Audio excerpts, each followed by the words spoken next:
Well, welcome. I call this meeting of the City Council of Atascadero to order, and Mayor Pro Tem Bourbeau, would you please lead us in a pledge to the flag? All right, please rise and join me in saluting our nation's flag. I pledge allegiance to the flag of the United States of America and to the republic for which it stands, one nation, under God, indivisible, with liberty and justice for all. Thank you. Roll call, please. Councilmember Fonzie? Here. Councilmember Funk? Here. Councilmember Newsom? Here. Mayor Pro Tem Bourbeau? Here. Mayor Moreno? Here. All present. Thank you. Well, if you are watching or listening to the City Council meeting tonight, we welcome you. If you would like to speak during the time set aside for community forum or during public comment for any one of the items on the agenda, you can call 805-538-2888 to provide public comment via phone. When you call, please let us know which item it is that you would like to speak on. Once again, that number, if you are not already on the webinar tonight, is 805-538-2888. I would ask for a motion to approve the agenda. So moved. I'll second. I have a motion by Councilmember Fonzie, a second by Councilmember Newsom, and we will waive the reading in full of all ordinances that are appearing on this agenda, and the titles of the ordinances will be read aloud by the City Clerk at the first reading after the motion and before the City Council votes. Roll call, please. Councilmember Fonzie? Yes. Councilmember Newsom? Yes. Councilmember Funk? Yes. Mayor Pro Tem Bourbeau? Yes. Mayor Moreno? Yes, ma'am. Motion passes. Thank you. And I believe we have one presentation today. I believe Catalina Hubbard is the one that's delivering that. And this is a SlowCog ride share that is inviting our residents to celebrate Parking Day. And I think I did see something set up over at the junior high. Were you over there, Catalina? Are you part of that? I was not over there. Yeah, we haven't been over there yet, but we're planning on heading up to Atascadero, hopefully, to check out some of those. Fantastic. Well, welcome. Yeah, great. Can everyone see my screen? Can you see Yes. that? Okay, great. All righty. Well, good evening, Mayor Moreno, council members, and Atascadero. My name is Catalina, and I am from the San Luis Obispo Council of Governments. For those of you who don't know, SlowCog is our region's agency for transportation planning and funding. The Rideshare Division is your one-stop shop for transportation information. So, like many things this year, our fall campaign is going to look a little bit different. So for the first time ever, we worked with 10 Over and APCD to create a campaign called Pavement to Parks. It's to celebrate the transformation of underutilized public space. So one of the silver linings of the pandemic is that we now have pocket parks popping up all throughout the county, including Atascadero. So while most businesses are expanding into nearby parking spaces out of necessity, we're seeing a number of voluntary pocket parks that allow for safe business, socializing, dining, and much more. We're currently recruiting new and existing parklets in Atascadero to participate in this campaign. So you can check out the growing list of locations at the URL there at the bottom, rideshare.org/park. It's really easy for the public to participate. So anytime between now and October 9th, you can stop by a participating location and scan a QR code like the one on the screen. Each time you scan, you'll be able to rate the parklet and enter to win one of our $100 gift cards that we're giving away. You can use your phone camera or any other QR type of app. So we have some really cool spaces emerging throughout the county. Make sure to take some photos, as some might not be around forever. We are offering any business that wants to open a parklet a $300 sponsorship to improve their space. So if you're on any social media, Instagram, Facebook, Twitter, you can use the hashtag at the bottom, ParksSlowCounty, to share the pictures of the parklets that you've enjoyed to win additional prizes from us at Rideshare. So we want to see how you're using the space. Is it to dine, to relax, to have a work meeting, anything really? So as I mentioned before, we have sponsorship money and a lot of marketing opportunities available for participating locations. We also have financial prizes for parklets that get voted best in the 5 categories that you see on your screen. If you're a business owner or a manager and you're interested in creating an outdoor space for your business, please shoot us an email at info@rideshare.org or call 511. That's 511, not 911. So again, a big thank you to our sponsors, APCD, 10 Over, and there's a couple of our participating locations. We have about, I want to say about 30 now, so it's really, really awesome. And a last but not least little plug for any families tuning in. International Walk to School Day is Wednesday, October 7th. We'll be giving away bikes for families that participate in the virtual PE programs and pick up their lunch by walking or biking to their nearby school location. So you can get more details about that at the rideshare.org/SRTS there at the bottom. So thank you so much to the City Council for allowing me to present our fall campaign dedicated to land use, and I'm happy to answer any questions. Thank you, Catalina. I think that is what a really great way to support businesses during this time and give them a little seed money to be able to do something like that. And I know here in the city we've waived any fees for businesses that want to do something like that outside. So thank you for what you're doing and coming to share that. Is there any member of the council that has a question for Catalina? All right, Councilmember Fonzie. Yes, this isn't a question, Catalina. It's just to let you know, Atascadero was the first place that we know of that has pocket parks that were established by the person who founded our subdivision, E.G. Lewis. And they're little parks that are at the ends of corners and oddball places. You see them occasionally as you drive around, but we had it first. That is a great tidbit of information. Thank you for sharing that. Well, thank you so much for being here. Thank you. All right, we will now move on to our consent calendar.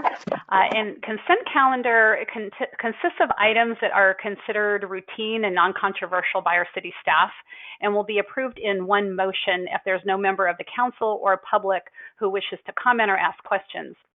If there is anybody that wants to do so, then we will remove that item from the consent calendar and it will be considered separately. So I will ask first, is there any member of the council wishing to? I see Councilmember Fonzie, yes. Yes, I'd like to remove item number 6, which is the amendment to the investment policy. Okay. And then I would ask, Luke, is there anybody on the line right now who would like to pull an item? We do not have anybody on the line. Okay. Anybody on the webinar? Not for this item. Okay. Charles, you also have? Yeah, I wanted to remove item 7 for a very brief discussion, and I had a comment on 6, not really to remove it, but since we're going to do that anyway, okay. I'll have a comment on 6. Okay. And then do we have anything via email that wanted this item pulled, Laura, or any of these items pulled? We do not. Okay, so why don't we go ahead and let's pull those 2 items, and do I have a motion for the first 5? I'll move that we approve items A1 through A5. We have a motion by Mayor Pro Tem Bourbeau, a second by Councilmember Funk. Roll call, please. Councilmember Funk? Yes. Councilmember Fonzie? Yes. Councilmember Newsom? Yes. Mayor Pro Tem Bourbeau? Yes. Mayor Moreno? Yes, ma'am. Motion passes. Thank you. Councilmember Fonzie, item number 6. Okay, I was hoping we'd have Jerry Seebach on board. I wanted to ask him to explain to the public why this is coming before us. That normally those of us who invest know that we should diversify our portfolio, but actually this is not diversifying it, it's consolidating it a bit. I just wanted him to explain that to the public for us. And here's Mr. Seebach. Okay, can you hear me? Yes, we can. Good.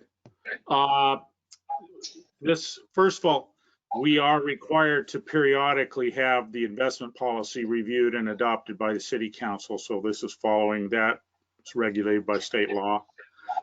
As far as diversification, our goal isn't too much in diversification on this, in this instance, but to add, one thing is to add the municipal, state and municipal bonds.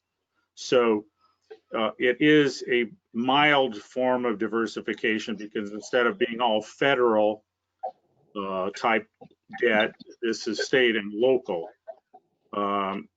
However, we are extremely limited by state law on what kind of things that a city in California can invest in. For example, we cannot buy stocks, commercial stocks.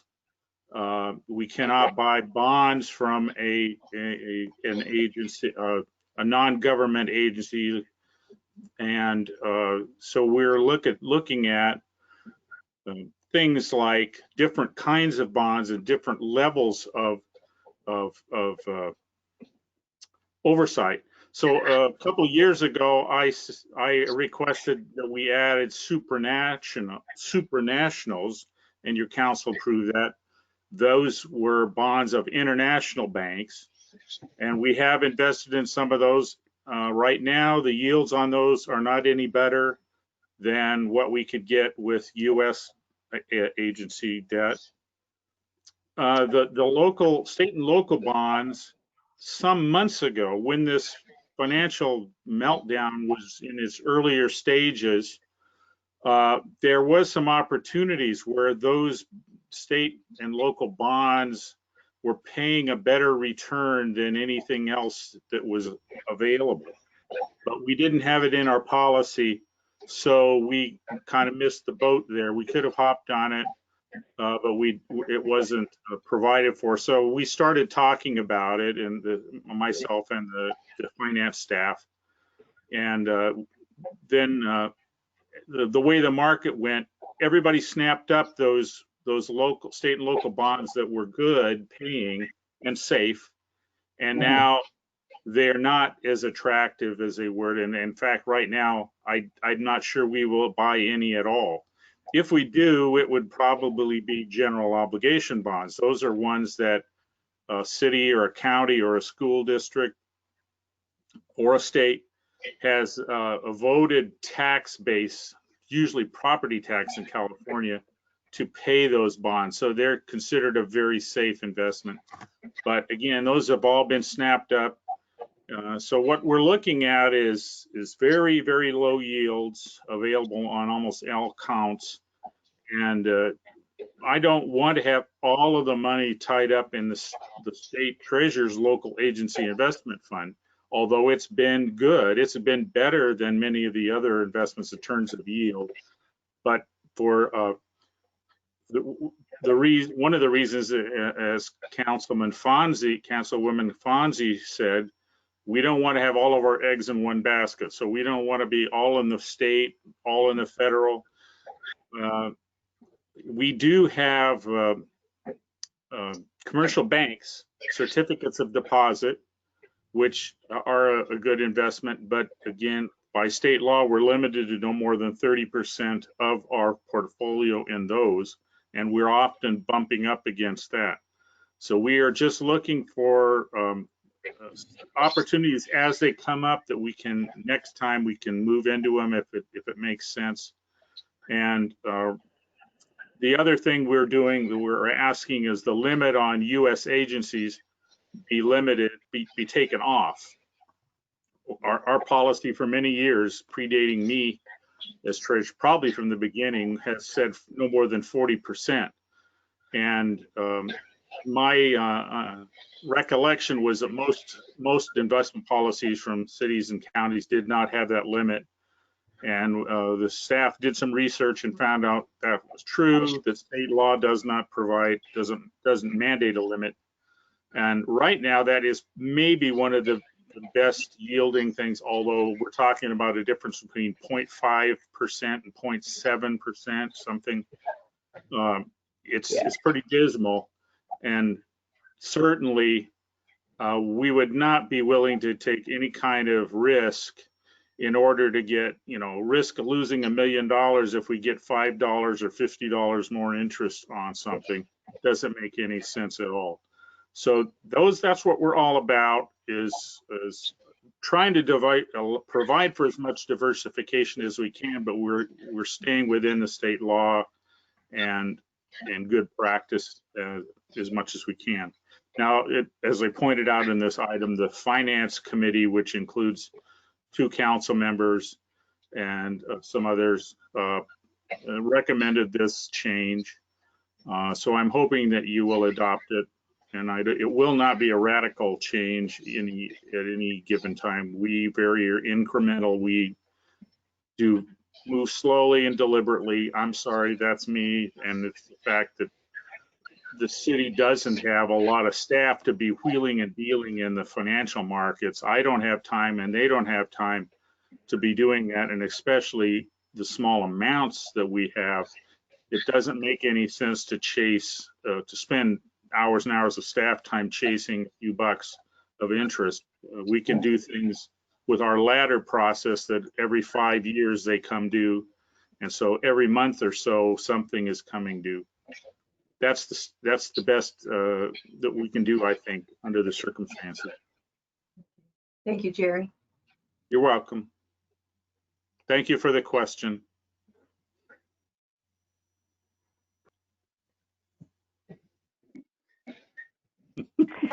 I always hear noise, and so I'm like really cognizant of muting so I don't have background noise, and then I forget to unmute. So thank you for that. Any council questions? Well, I had said I had a comment. I think Jerry explained it. We actually added a little diversification, except for taking the limit off on how much could be invested in federal agencies. But the comment I wanted to make was that just to apprise the rest of the council that Councilmember Funk and I, as members on the Finance Committee, along with Treasurer Seebach, Finance Director, and City Manager, we spent an hour reviewing this policy. So we asked a lot of questions about each category and its impacts and that sort of thing. So I think we gave it a pretty thorough vetting. And as you know, with Jerry's background, we're very well served by our city treasurer. So anyway, I just want everybody to know we think we did a thorough job of going through it. Thank you, and thanks to both Mayor Pro Tem Bourbeau and Councilmember Funk for serving on that committee. Thank you, Jerry, for your time, and also to our city manager, Rochelle Rickard, and our administrative services director, Jerry Rangel. The 5 of them make up that committee. So thank you for looking into this and for producing something that, like you said, adds a little more diversification and moving us slowly in the direction that's healthy. So thank you. I would ask, are there any members of the public, Luke, that would like to comment on this item, either on phone or on the webinar? We have no one wanting to comment on this item. Okay. And Laura, I'm assuming we probably don't have any emails on this item? We do not. Okay. And then thinks this is important. What's the deal here? It's very important. You've just all done a thorough job, so we're good. Thanks, Okay. Jerry. And then let's hold that one. Charles, you had a quick comment on item A7. I'd like to pass those 2 together if you want to. No, I actually had a more significant question on 7. 6, Okay. I just had a comment on. Okay. Maybe we should pass 6. Move on. That's fine. So do I have a motion for item number A6? So moved. Okay, I've got I've got 3 of you. I'll go with Councilmember Funk as the first and Councilmember Newsom as the second. Roll call, please, on A6. Councilmember Funk, Yes. Councilmember Fonzie, Yes. Councilmember Newsom, Yes. Mayor Pro Tem Bourbeau, Yes. Mayor Moreno. Yes, ma'am. Motion passes. Thank you. All right, Mayor Pro Tem Bourbeau, item number A7. Yeah, I had a question for Nick DeBar, our Public Works Director. The beauty of this program for the public is that the council's done exactly what it said it would do with this money, and that is suspended on neighborhood roads. And And the other thing that's good about it is that we let the professionals pick the roads based on the pavement condition index. But I had a question on the last page, 77 of our agenda shows the map, and a couple of the roads, Alegre, San Guillermo, and La Paz, are dead end cul-de-sacs. And my question is this: we have a lot of roads in town, of course, that are in bad shape, and you pick the ones that are about to fall into a category requiring a more extensive level of maintenance, and that's great. But I imagine we have a lot of those roads to choose from. And my curiosity about those roads, and what I'm wondering is, they serve a very small number of residences, and like I live on a dead end street, and one of the approaching streets was paved. It's great. So I mean, that's far more beneficial to me and my neighbors than if our road, doesn't get paved for another 15 years, for example. And I'm questioning what's the thought process on picking roads that may have 10 or less residences on them, as opposed to ones that are on the same level of condition, meet your criteria, but might serve a lot more people. What role does the number of residents affected play in your selection? It does, but it doesn't really, I guess. You can almost argue that, ADT on a roadway might serve another criteria, but really we let the Street Saver software program run, and then it picks the best roads that are, the best bang for the money that we have.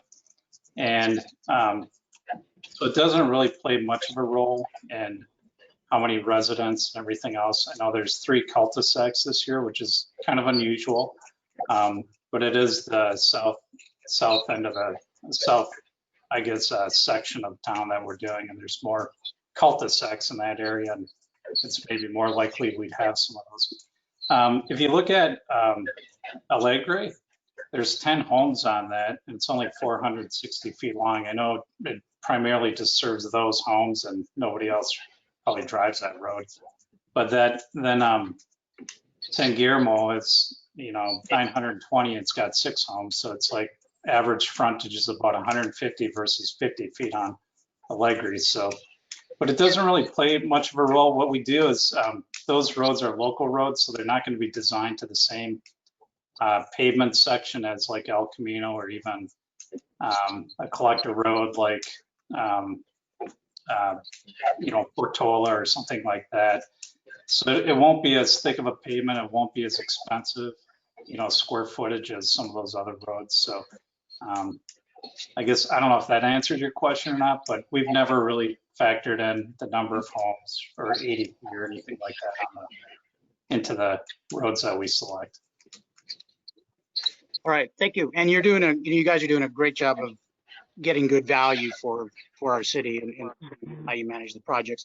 Just curious on, whether we could maximize that for the number of people involved. But thank you for the answer. I wish we could do more roads. I really do. So, Nick, it does look like we're under budget. Is that correct on the engineering design? We are, yeah. Actually, the initial fee proposal that came with their proposal, it comes sealed. And actually we negotiated and did some value engineering, not value engineering, but just kind of came up with a better way of doing the plans. And we actually cut almost $40,000 out of their fees. So nice. We do that every project, and we try to get the best price for the best quality. Yeah. Councilmember Fonzie, you have a question? Yes, I know it's too late in the game for you to change this and leave out those cul-de-sacs, but I wonder if in the future you could put that consideration into the bag of tricks here that you use in choosing the roads, because I do believe those that will get more use out of it might be a better choice. Sure, we can certainly look at that. I'll talk to the city manager and we'll strategize. Thank you.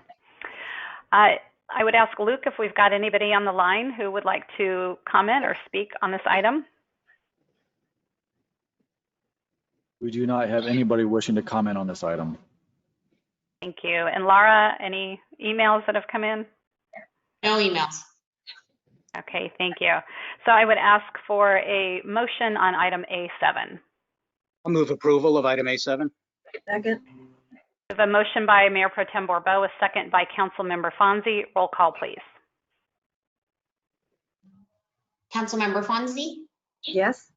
Councilmember Funk, Yes. Councilmember Newsom, Yes. Mayor Pro Tem Bourbeau, Yes. Mayor Moreno. Yes, ma'am. Motion passes. Thank you.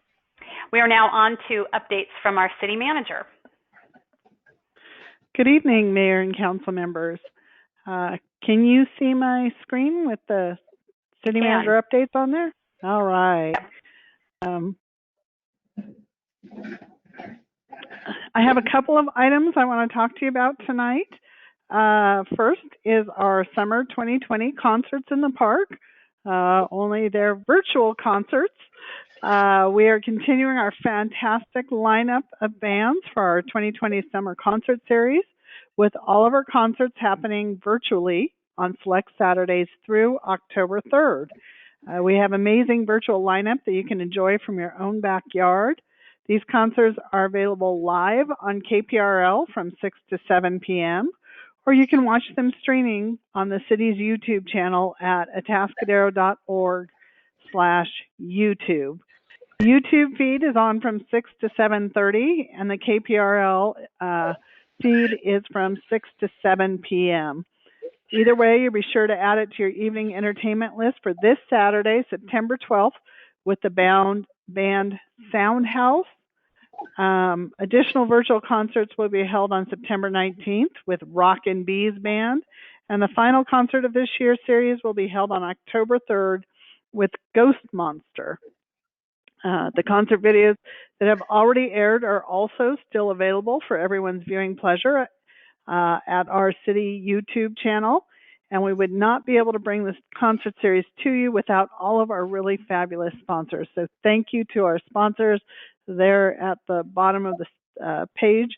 And we're also thankful to ABC Church, the Atascadero Bible Church, for helping us out with our virtual presentations this year, and KPRL for bringing the city helping the city bring this virtual concert idea. So a lot of partners trying to make things work, still trying to provide this wonderful tradition in a new way. And so thank you to all of them. The next one thing I want to talk about is another fun thing, trying to pivot and make things work in this COVID environment. Wildfields Brew House, Slodoco, Roundtable Pizza, Galaxy Theater, and the City of Atascadero have all teamed up to be able to bring a few movies that are being shown drive-in style at Colony Plaza in the downtown. So this is on Thursday, September 10th, we will have Dr. Dolittle. And then on September 17th, they will be showing Space Chimps. Movies start at 8:15 p.m. and the entry is $11 to $20 per car. You will be able to order food and drinks with delivery right to your car there in Colony Square. Tickets are available at my805tix.com. Another virtual event that's going on is our Brew at the Zoo. We're very pleased to offer our annual Brew at the Zoo event virtually this year. It's going to be on Saturday, September 26th, so it's coming up from 12 to 3 p.m. This is a virtual beer festival to highlight our wonderful zoo and the many breweries in our community right from the comfort of your home. Brew at the Zoo Virtual Fest will feature 13 craft breweries plus one cider maker from the San Luis Obispo County and surrounding area. Ticket buyers will get a 14-pack box of brews mailed directly to their front door, and then they can join the event virtually, which will be broadcast live from the zoo, and we'll have each of the breweries take them through each tasting, and they will also include going behind the scenes at the zoo and meeting some of the zoo animals virtually. 100% of the proceeds go directly to the Charles Paddock Zoo, our own locally AZA accredited facility, and it'll be 3 hours long and include a walkthrough of the 14 brews, the 14 craft brews. We want this experience to feel like you are at Brew at the Zoo, but in your home. This is available to any resident in California, so it's a great way for you to share a Saturday with your loved ones or friends here in California that are 21 and older. There are only 300 tickets available for this event, and the event will sell out. So please visit atascadero.com. And the last item I want to talk to you about is our police chief recruitment. As you all know, our wonderful police chief, Chief Haley, will be retiring in mid-October. And we are in the process of trying to recruit a police chief to fill the very large shoes that he will be leaving. We have been advertising for the police chief position at a number of state and United States and even international police chief organizations. We've had that opening and advertising been going on for about a month now. The application period did end last Friday. We got a number of applicants. I believe we have 14 applicants that have applied for that position. The next step will be for us to whittle down and select about 8 or so of those applicants to go on to the next step for interviews. The interviews is a very robust and tiring process. The applicants will sit before 3 different interview panels in addition to meeting with police personnel. Each of those interview panels will be asking a different set of questions, but the questions are the same questions for each applicant, except for follow-up or clarification or specific questions regarding their resumes. We expect each of the applicants to be interviewed for a total of 4 hours or more, or about that. At the end of the day, we will tally the scores from each of the interview panels to try and arrive at some top candidates. So once we arrive at the top candidates, at that point, we do go through background and longer interviews and discussions, longer meet the community type of process. And hopefully from then, we will have a very well qualified candidate that meets our needs here in the city and that we believe is the next police chief to lead the department for our community, and that will come to the city council for concurrence. I am getting a lot of questions on the panels. There is a panel made up of community members. Those community members represent everything from school district to homeless advocates, a representative of the faith community and members at large, and a member from the Chamber of Commerce. So trying to get a broad stroke without it being a very giant panel, therefore unwieldy panel. All of the interviews will be, for this first round, will be virtual interviews. This is a first for us for a department head position, so that will be a little bit challenging, but we are working through that process and are excited to give it a try and see how that goes. And with that, I'd be happy to answer any questions you all may have. Any council questions of the city manager? I would note just briefly back to the Brew at the Zoo. I think you had said atascadero.com, but it's the visitatascadero.com site, correct? Okay. That is absolutely correct. Okay. And okay. I just also wanted to mention on the police chief recruitment, if anybody in the community wants to, email me, call me, discuss some of the qualities that they are looking for in a chief, I am open to that. I know that was in the paper. I have received a few emails and a phone call or two on that, and I do appreciate that. So. And I think it's helpful for the public to know that as the city manager, and the city manager is essentially it's like the chief executive of the city. It is her responsibility, ultimately to drive this process and to be hiring all department heads, of which the police chief is one. And I've been here long enough that we've gone through, several department heads that have needed to hire, and you've made some excellent hires. It is a very long and grueling process, and it's well worth it. Councilmember Funk, you have a question. Yes. Thank you very much for outlining that process.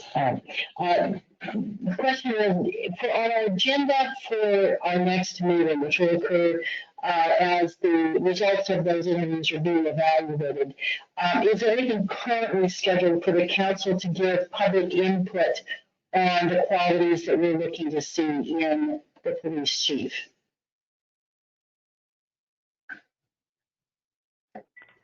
You're a little hard to hear, Susan. You might want to end up calling in. That's what I end up having to do because my audio isn't great, but it's almost like you're a little in a vacuum or something. Okay.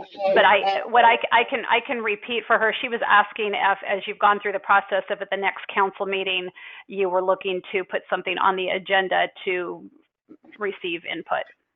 Right. The question is that currently on the agenda? It is not currently on the agenda. It would be up to those of you, the council members, to direct me to do that if you would like to have a discussion on that. Okay. My understanding, Madam Mayor, is that the time for that would be at individual determinations at the end of the meeting. And I apologize, I didn't hear that. Okay. Sorry, I will call in a moment, but my understanding is that the time to ask that question about agenda, to just ask the question about whether we want to agendize that, would then be at individual determinations, since it isn't on the agenda already for next time. Yes, you can ask that question and discuss it at individual determinations and reports. Okay, thank you. Any other questions about the city manager's report? All right, thank you, Ms. Rickert. So now we will move on to the community forum portion of our meeting. This is reserved for persons who want to address the council on any matter that is not on this agenda and over which the council has jurisdiction. Speakers are limited to 3 minutes, and we will have a timer going. Please state your name for the record before making your presentation. Comments that are made during community forum will not be a subject of discussion. I can sometimes triage something here and there, but we won't be discussing any items. And a maximum of 30 minutes will be allowed for community forum. Any member who does not end up speaking at community forum but has a question and would like to contact the city clerk's office, you can do that between the hours of 8:30 a.m. and 5 p.m. Monday through Friday at 805-470-3400 or cityclerk@atascadero.org. So we will go ahead and open up that public comment, and I will start with Luke. And I'll ask any council members, anybody on the line who's not speaking, if you would go ahead and mute yourself. I'm getting a slight bit of feedback. And Luke, I will turn to you and ask if we have any members of the public wishing to speak at community forum. Yes, we have 2 members of the public calling in right now. Our first caller is Pastor Wayne Rittering. Good evening, council members. I'd just like to begin with a prayer for the community and for your meeting and for peace in the world. Let us pray. Heavenly Father, God of all concord, it is your gracious will that your children on earth live together in harmony and peace. Defend the plans of all those who would defeat the plans of all those who would stir up violence and strife. Destroy the weapons of those who delight in war and bloodshed. And according to your gracious will, and all conflicts in the world. Please teach us to examine our hearts that we may recognize our own inclination toward envy, malice, hatred, and enmity. Help us by your word and your spirit to search our hearts and to root out all evil that would lead to strife and discord, so that in our lives we may be at peace with all people. Fill us with zeal for the work of your church and the proclamation of the gospel of Jesus Christ, the Prince of Peace, which alone can bring that peace which is beyond our understanding. We ask all this in the name of Jesus, our Savior. And Lord, we do pray that you bless this meeting of the Atascadero City Council. Bless our county, our state, and our nation. We ask all this in your name. Amen. Amen. Thank you, Pastor. You're welcome. Luke. Thank you. Next speaker, Luke. Our next caller is Howard Gillingham. Hi, good evening. I did not realize there was going to be a bit of a report on my topic. So just if I might, just by introduction, say one thing, and that is hiring the police chief is, with all due respect to department heads, not a normal department head. And what I want to talk about tonight is the fact that this is so important. I am going to be reading some quotes. I'll try to modulate my voice so that you see they are separate, but I'm not a very good at it, but I'll try to do that in the middle. And I'm ready to begin. I'm going to be reading very fast, and I've previously sent the mayor and the city manager about 15 pages of similar information as to what I'll be discussing tonight. I'm not here with a grievance, but to sound the alarm. It will be, in my opinion, municipal malpractice to continue the police chief selection process in the announced form without an open discussion of the process, including but not limited to a review of the police department, history, and current status, interview panel composition and question list format, composition, role, and weight of police chiefs, group, and department personnel, the role of the present chief of police and possible conflict of interest issues, a real role for the public, that is presence and participation, and I believe for each of you to personally have watched the videos of the Kyle Bell incident and fashion cleaners. The latter, which I've not seen, I have seen Kyle Bell. A cop is often two people. Without gun and badge, he's a family man, or she is, a family woman, a good neighbor, a church goer, a coach for youth sports.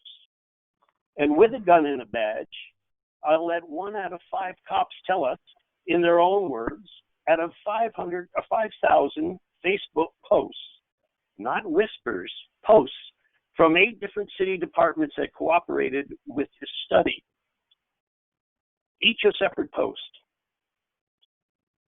Just another savage that needs extermination. Execute them all. Every thug deserves a slug. You should have shot him. I would have pulled the trigger. Who cares? The kid and mom are scumbags. Let them starve to death. I hate every last one of them. It's a good day for a chokehold. Fuck these Muslim turd goat humpers. I'm looking forward to slaughtering some fucking niggas. Mr. Gillingham, you are at your 3 minutes. Could you wrap up in maybe the next 15 seconds? And now from the Arroyo Grande officer in July 2020. The same month the new chief was named, he wrote, that is the officer, this what will happen when shit really hits the fan and worthless BLM and Antifa actually come face to face with real Americans. A reform-minded ex-chief said, within 5 minutes in a squad car with a trainer partner when I was new, I was thinking and talking in ways he is ashamed of today. The partner advised, this is not the academy, these are the streets. Ladies and gentlemen of the city council, whatever you may do in this selection process, you may be able to say you didn't care. I'm not saying you will, but one thing for sure is you shouldn't be able to say you didn't know. And I'm happy to cooperate in all ways to make sure that Thank you you, have Mr. enough Gillingham. information. Thank you very much. All right, Luke, do we have anyone else wishing to speak at Community Forum? We have no additional callers, and I'd like to remind those that are in the webinar directly, if you would like to comment on any public comment item, you can click the raise hand button, and you'll be able to comment that way as well. At this time, we have no callers or attendees in the webinar. Okay. And Laura, do we have any member of the public who sent in an email with regards to Community Forum? We do. I have one that I'll read right now. This one comes from Mitch Paskin, and it is a series of questions and comments that I will read. There were pictures attached, so I did already forward that to you so that you also have copies of the pictures. There is a house being built on the new portion of Senegal Road at Oak Ridge Estates. The Environmental Impact Report and the Planned Development Overlay 11, PD 11, requires that the extension of Senegal Road be completed before phase 2 of the project commences. Since that road is not open, why was a building permit issued for a new home? Number 2, I would like the city to clarify where phase 1 of the project stopped and when phase 2 of the project started. How many of the houses on San Felipe Road are phase 1 and how many are phase 2? Number 3, since the emphasis at Oak Ridge Estates has shifted from building houses to selling lots, I would like the city to clarify how the end of phase 2 will be determined. Number 4, from what I understand, the extension of Senegal Road into Paradise Valley failed in last winter's rain. That means the sustainability of the roadway is in question. I want the city of Atascadero to put a hold on all construction beyond phase 1 and put a hold on the sale of lots until the road is open and viable. I am asking the city to conduct a geotechnical survey to determine if the roadbed is sustainable over time. If it is not, then the project size should be limited to the average daily trips for San Marcos Road, a rural hillside local road with a rating of 500 ADTs. Anything else will jeopardize the safety of the people of Atascadero. And finally, number 5, the EIR requires Castle Rock Development to repair San Marcos Road to its previous condition after phase 2 is complete. I am forming a citizen oversight committee and I am asking the city to cooperate with the committee to make sure that the road is restored to prime condition and capable of handling phase 3 and phase 4 construction vehicle traffic. And that is all the emails we've received. Thank you. And I will ask one last time, Luke, are there any callers or anyone on the webinar with hand raised? There is not. All right, thank you. We'll close Community Forum and bring that back to council. And I would ask staff to reach out to Mr. Paskin and answer the questions that he has. And he had, I think, spoken about a community group and see, whatever questions, what way we might facilitate whatever the need might be out there. And with regards to Mr. Gillingham, the city manager and I have had conversations with him a lot of personally. We've also had interaction via email, as he indicated, and as the city manager indicated, we've received a lot of public input. And so whether it's hiring a police chief or someone else, this is not just like a one time. There's a lot that goes into it. So whether it is what Rochelle knows from her conversations with us weekly, one-on-one, mind you, but on a regular basis, from strategic planning and knowing what our priorities are, from hearing input from the community, from everything that goes on in a city, she is tasked with leading this charge. We certainly as council have input, but we are not micromanaging it. That is not our position. So we do not take this lightly, and we welcome any and all input into the process. So thank you very much. And we will now move on to our first item, we have no public hearings, but we do have a management report tonight, C1 development impact fees associated with accessory dwelling units. And that is for our Community Development Director, Phil Densmore, to make a presentation. Good evening, Mayor and Council, and thank you. Yes, tonight we're going to be talking about accessory dwelling units. Sometimes these are called secondary dwelling units in the city of Atascadero.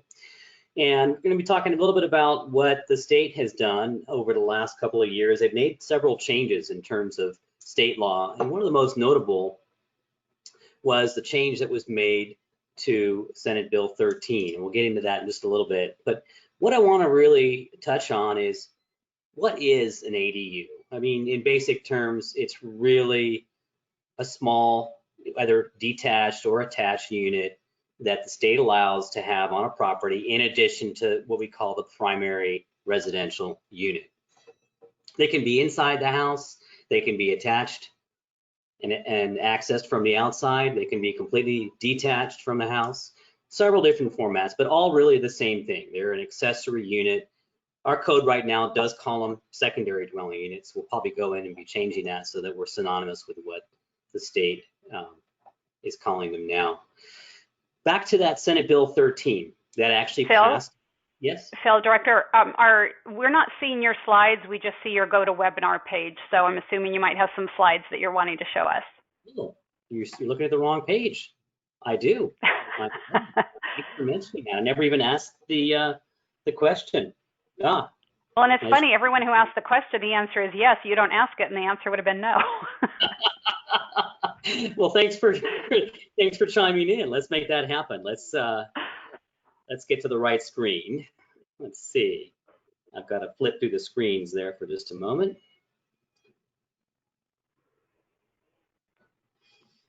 Let's see.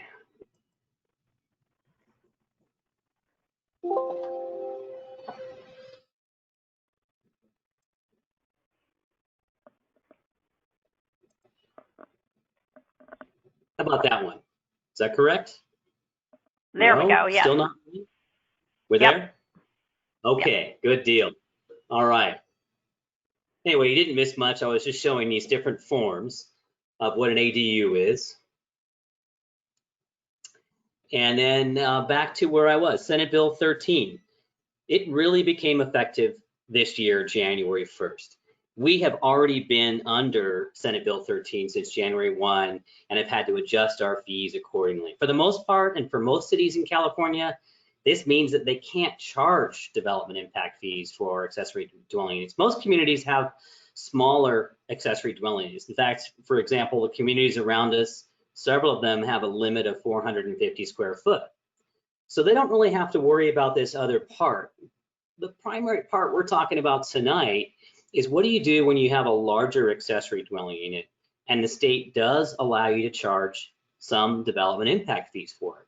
And the way they wrote their Senate bill was that those fees shall be proportional to the relationship of the primary dwelling unit, which is really confusing language. But speaking to a number of other communities, speaking to some fee professionals, the way that they've done that is kind of interesting. They look at the average house size in the community to make a determination on what proportional is. Well, in the city of Atascadero, we did some evaluations of what the average unit size is, took a look at that, not having any specific direction from the state, and determined that what people are doing is looking at that average size. In our city, it's 1,666 square feet, and basically getting a per square foot cost from that average size.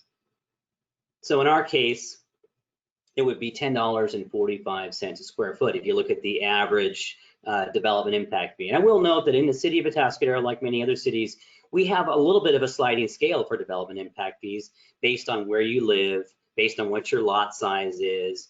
But essentially, the average development impact fee cost for a single family home is around $17,000. It ranges as low as $16,000 and change up to $18,000 and change based on your lot size and zoning.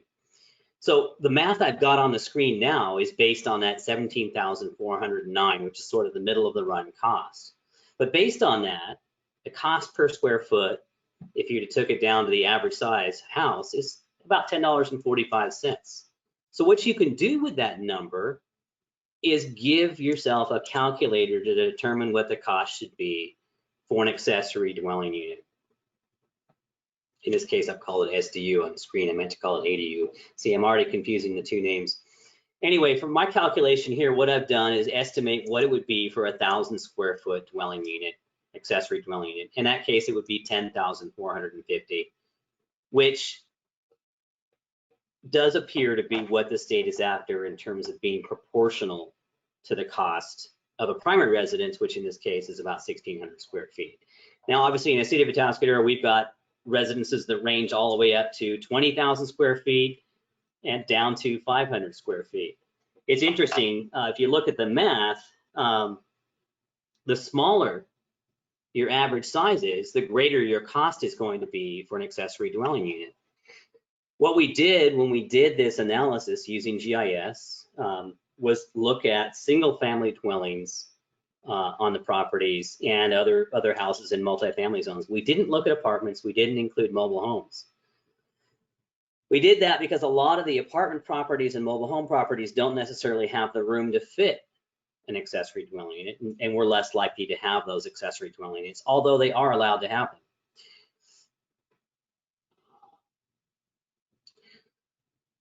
So what we've also created that's an exhibit onto your staff report tonight is essentially the matrix of what the cost would be. And as I was mentioning earlier, here's that sliding scale of the different sorts of lot sizes on the left side column there we have in the city, and all of the different impact fees that we typically charge.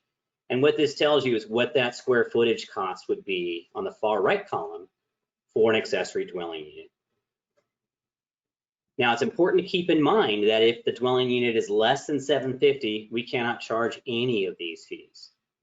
But if they want a separate water meter and they're detached from that main house, they will have to pay for that water meter through Atascadero Municipal Water Company. And if they're a separate structure, separate from the main house, the city can also collect the wastewater fees as well on that. So I hope that math makes sense. It's what the other communities are using for the units that are from 750 up to our max size unit, which is 1,200 square foot. And it seems like a logical resolution to what the state's asking for. So tonight we are asking the council to sort of ratify that impact fee calculation that we've already had to use from the state, and to adopt the draft resolution in accordance with that Senate Bill 13. But at this point, I'd be happy to answer your questions and get into any more of the details and look at options. Thank you. Thank you, Director. It's good to see this. I know when we spoke earlier this year about the housing element, this was the one thing standing out there saying, what does this proportional look like? So it's good to have this. Is there another calculation that you considered that you could have seen making? I know you said not using multifamily or apartments, those kinds of things. Is there another type of calculation that you see as being viable? Not necessarily. We looked at several different options, but they come up with numbers that don't seem logical. And other communities are using a very similar situation to what we're doing here.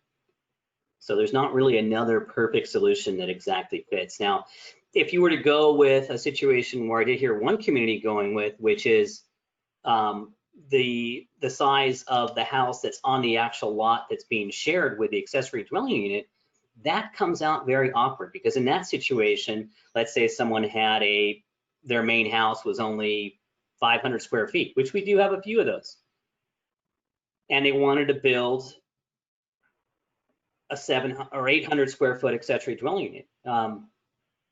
They're going to be the maximum fee. Yet if someone had a 20,000 square foot mansion, proportionally, their fee is going to be very tiny. So if you do it on a per property basis, it's not going to be logical, and the person that has a smaller house and maybe smaller property is going to pay more than someone who has a larger property or much larger house. So it's much better to look at the average of all the units in the city and calculate it based on that average dwelling unit size. because the point of the impact fee is truly the impact, not to have certain people pay more, certain people pay less, but what is the impact of that unit? So, okay, thank you. Councilmember Funk, I saw your hand raised. You have a question. Sure. My first question you have just addressed with regard to that option and the unfairness of that alternative of what seems like the most logical way to handle it is not necessarily the most fair. A couple other questions in looking at the document that you've got up on our screen now, and well, actually, it's if you look at I'm looking at page similarly formatted page 83 of our packet, which is the other page. One of the things I noticed is that there are properties that are on larger acreages, in 2.5 acres per unit, that as opposed to 1/2 acre per unit, have similar impact fees for things like fire protection and law enforcement, even though they draw more, that every time, that they're more likely to be in high fire risk areas, and every time police go out to respond there, they're traveling a much greater distance, and so it's more time and more roads. Am I correct in understanding that those are not differences we can explore right now, but that when this issue comes back to council several months from now, I'm assuming when we look at a new study of impact fees, that question could be addressed? That's right. That's already built into our citywide impact fee structure. Now, not on the table for us to be able to adjust tonight, but certainly if you wanted to explore that with a future impact fee update, those are the kind of things that we need to get into at that point. Okay. And my other question, similarly, is that by pursuing this particular fee structure, which is logical given the situation, it does put us in a position where we are significantly punishing slightly larger accessory dwelling versus the benefit given to smaller ones. Will the staff be in a position to monitor whether or not this financial incentive actually changes behavior in the community, so that we end up getting a lot of smaller units as a result, so that we can have a discussion eventually about whether that's an incentive we want to keep or not? Absolutely. We will be able to have good data in a year or two based on what gets produced in the city. And already, in fact, we're seeing a lot of requests for 749 square foot accessory dwelling units. So the data is already coming in. It is quite the incentive. And that was the intent of the state. They did want to produce a housing that was affordable by design, and they wanted to strongly incentivize accessory dwelling units in communities. So this is one of the ways they've done it. Yeah, and we do have a significant number of ADUs, accessory dwelling units, that are part of our plan for delivering on the affordable housing targets that the state has given us, ARENA targets. Is that correct? That's right. In fact, yeah, we've I don't have that number before me right now, but it is definitely a consideration for ARENA, and actually will fit one of our affordable categories as long as we can demonstrate that their rental or their price, their monthly rental price will fit one of those affordable categories. So we are assuming that to be a big portion of our upcoming RENA. Okay, so we would have a chance when the impact fee study comes up to address whether this is the incentive we want, how it's currently working. Correct. Okay, thank you. Councilmember Fonzie. You're muted. You're muted.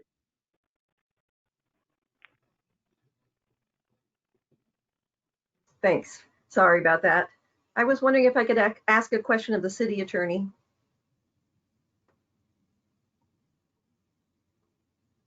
Is Brian here? Yeah, I was trying to find my mute button. Okay. Oh, okay, Brian, when I read this and what the state law is stating, I just wanted to get your take on this. It says it shall be charged proportionally in relation to the square footage of the primary dwelling unit. It didn't say a primary dwelling unit. It said the primary dwelling unit, which, you know, from a English teacher's point of view, it would seem to refer to the unit that's actually on the property, not a generic unit, which is what staff is presenting to us. I was wondering if you could give me your opinion on that. Well, it does read as you say. I think you heard from Mr. Dunsmore the problem that would occur with regard to how that would work in operation when you have a small dwelling unit and a larger accessory dwelling unit. He gave the example of the primary unit being 500 square feet. But it does say the primary dwelling unit. So unfortunately, there is no case law yet or further clarification from the legislature on what that means. So it does require some interpretation. I mean, one option might be to consult with Scott Thorpe or some other fee consultant to see what their views might be on this. And I guess that would be my question to Mr. Dunsmore. Has the city consulted with a fee expert on this? Yes, actually, we did work with our fee consultant in determining how we should run across this. And he actually did work with several other communities that use a very similar methodology as to what's being proposed here, based on what we believe is not the best writing of the Senate bill. Who was it that you consulted with? Scott Thorpe. Okay. So Scott Thorpe is the consultant that the city has used many times in the past. Well, sometimes in the past. He did an extensive fee study for the city back in 2002. He did an update to that fee study in 2006. And he's also currently working with city staff on another updated fee study. So he is very familiar with the development impact fees in the city. And he's been doing the fee studies for many years. I happen to know that he's actually prepared 190 fee studies for 120 different public agencies. I have all those facts somewhat committed to memory for my recent contacts with Mr. Thorpe in another related matter. So I would say that I would tend to defer to Mr. Thorpe's recommendation on this if he, and I guess that's my question to Mr. Dunsmore. Did you discuss with Mr. Thorpe the formula that's being proposed here? Yes. And what did he say? He advised that it was a logical conclusion to implement Senate Bill 13, and we actually worked with him quite a bit with this particular formula and philosophy. Okay. So to get back to your question, Ms. Ponce, I would defer to Mr. Thorpe's experience. He's been doing this for 30 plus years. He apparently is working with a lot of other cities on this very issue. And so I would rely upon his recommendation. The whole purpose of the development impact fees, I know, is to be fair to the residents. And if that's the conclusion that Mr. Thorpe has shared with Mr. Dunsmore, then I would defer to Mr. Thorpe's recommendation. Thank you. Mayor Pro Tem Borbo. Yes, two things. One, I want to discuss the issue that Councilmember Funk alluded to, but didn't, I don't think specifically mention it, and that is the issue of we're going to charge somebody at 750 square feet $0, but at 751 square feet, we're going to charge them $10.45 a square foot. So, which is going to create that incentive. Well, if you're going to go over 750, you might as well go to 1,200 or 1,000 or whatever. And I have a hard time with fee schedules, and I'm wondering what our wouldn't it be possible to phase that in or something? Because you're going from nothing to, let's say, $7,500, $8,000 immediately on a fee scale, and that kind of rubs me the wrong way. So I'm wondering if if you could just kind of phase it in some way. And the second thing is, I mean, this wording from the state in the state law makes absolutely no sense, to the point that I wouldn't say that the proposed methodology is logical, because there is no logical answer to a totally illogical sentence. And I see the fault with the other method you mentioned, but I'm wondering, are there, given this ambiguity, aren't there even 3 or 4 methods, or are cities just kind of gravitating towards this one method because consultants say, well, this probably meets the mail? There might be other methods. This does seem to be the favored method that's been shared by other cities. One thing to note is that prior to this new ruling coming out January 1st, 99% of all the accessory dwelling units that we see or issue permits for in the city are 1,200 square feet. Very, very few have been less. They max them all out. Now we're probably going to see most of them below 750 and a few at 1,200. I seriously doubt there will be any at 800 because it doesn't make financial sense to do it. But certainly we could look at options of phasing the fee in. I think that would take some more analysis than we might be able to do tonight. But certainly there are other options, and this is not a have to. This is our best answer to the implementation of Senate Bill 13 at this time. The other last question would be, you mentioned in the staff report and verbally that the Senate Bill 13 has been in effect since January, I think you said. So, here we're in September. If I applied for a building permit, in April or May or June, what are we doing right now with somebody coming in, with 1,000 square foot ADU? This is what we're doing right now. Okay, so we've essentially adopted this and we're looking to formalize this. Looking to formalize it, absolutely, yes. Looking for council's blessing on what we've already had to do. So this is Brian Pierik again, to get back to Ms. Fonzie's question. What could be done, and what I'm hearing just now from Mr. Dunsmore, would be to ask Mr. Thorpe to write this up in a letter format or whatever he thinks would be appropriate, to give you the various options. I know that he's done that with his prior studies, used different methods and explained why he did that, and your predecessors have made decisions based on those recommendations. So what you could do, if you wanted to hold this over for a meeting or two, have staff request Mr. Thorpe to write it up, and that way you would have it, the public would have it, and there'd be an opportunity to review it and discuss it and make a decision. Councilmember Newsom. How does this relate to existing building structures such as garages that want to be turned into an ADU that are over 750? It has no impact on that. So if you're taking an existing part of your house or an existing garage and converting that to a complete unit by adding a kitchen and adding separate access to it, you're going to be subject to the same fee structure. So there's no difference there, whether it's existing construction or new construction. If you're creating a unit out of something, these fees or the exemption to those fees would apply. Okay, so if somebody has an existing structure and they add on to it, then they won't be, if that square footage exceeds 750, they'll be charged the additional. If it's indeed part of the what they're going to be calling the unit. Okay. If they consider it ADU. Okay. Yeah. Thank you. Director, I'm curious, in the past we've had sort of ADU forgiveness, periods.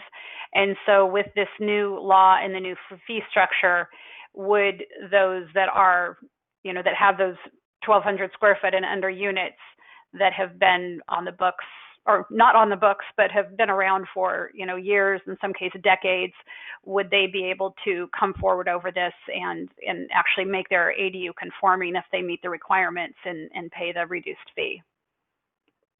Yes, for those that have units that were not permitted, that desire to get those permitted, they would be under this new fee structure. Okay, thank you. Councilmember Funk? Yes, I'm now confused on whether we actually have options that we could functionally use at this point, given that we have clearly there would be the option of going back to a structure where the fee was proportional to was based on the ratio between the size of the ADU and the size of the primary house on that same property. And we've noted that would be unfair in the sense that the same size of ADU with the same kind of impact on the city would be charged very different fees depending on whether it was on a big property, it was a big house, or a small property, it was a small one, in a way that would be unfair. Do we have, my understanding was that we're really we've got one of those two options right now. And if we want to do some kind of stair step, that the time to do that would be when we look at our impact fee structure. But in listening to the answers to Mayor Pro Tem Bourbeau, it sounded to me like maybe we could, and the discussion with the city attorney, sounded like maybe if we sent this back to staff that there might be a range of options that we could consider at this time. Is there a range of options, or is this really kind of a binary choice right now? So if I can take that. It is not a binary choice in that you always have the option to subsidize or lower fees even further than what is, what the maximum is. What I'm saying on if you're choosing to subsidize further, right, all of these, the state has said, hey, cities, counties, communities, we want you to subsidize accessory dwelling units that are less than 750 square feet. And you guys need to figure out a way to build the infrastructure to support these units without any revenue. And they also said, hey, for all other accessory dwelling units, we want you to subsidize those also, but not nearly to the same extent that we require you to subsidize those less than 750 square feet. These units will require more police officers, more fire stations, more roads, more traffic on our roads. We have a lot of roads, San Anselmo, Kerberville, Santa Rosa, that will be and are functionally obsolete. They can't handle the traffic that we have now. As you add more roads and more population, this is the money that you collect to expand the capacity in your infrastructure to serve these residents. And so you have the ability, these are also, I want to remind you, are fees that were adopted in 2006 based on 2006 prices. And at that time, the council only charged a fraction of what the impact of those units would be. So you have the right to further reduce these, but I think that is part of a larger discussion as you look at all of the impacts of any unit and have a good understanding and realization of what does this mean if we don't collect this money to make those expansion, what does it mean to our circulation system, what does it mean to others, because that traffic impact will be there. I have talked to Scott Thorpe about this. He is strongly recommending, along with other consultants, there aren't a lot of impact fee consultants in the state, but the few that are recommending the methodology that we are suggesting here. Paso Robles has a different consultant. They're recommending the same methodology that we have here. These are the two that we believe are defensible as complying with state law. The one that seems to be against legislature's intent on charging those with big giant homes far lower fees than those with smaller homes, or the one that is in front of you. But if you do want to hire Scott Thorpe to write that paper, we can certainly contract with him and have him write up that report for us. Thank you. Councilmember Fonzie. Thank you. Thank you, Rochelle, for opening that up. I think there are some issues that we need to consider, and it may be something we want to continue. That if we were to look at this strictly from the point of view of proportionality, it would make sense to subtract $750 from the $1,200 fee and give that a 0, and then charge proportionally the fee for those over $750. That's one option. I didn't say I'm for it or against it, but I'm throwing it out there. We have that option. And the other one is to say, well, the state says that we need more housing, and so we're going to go ahead. But what they're saying to us by putting this law, this Senate bill or Assembly bill before us, is that it's for the higher good. And so we're asking the citizens of Atascadero to absorb this extra impact for the higher good of producing more affordable housing. So you could look at this from the point of view of having more affordable housing is a good thing, that we're willing to subsidize it, and we could charge those that we allow up to 1,200 square feet 0, just like we do for the 750. We have those options before us. And actually, you know, it's something we probably need to consider, that in my book, affordable housing in an accessory dwelling unit is much more desirable for the city of Atascadero than affordable housing in a housing project along the north or south end of Atascadero.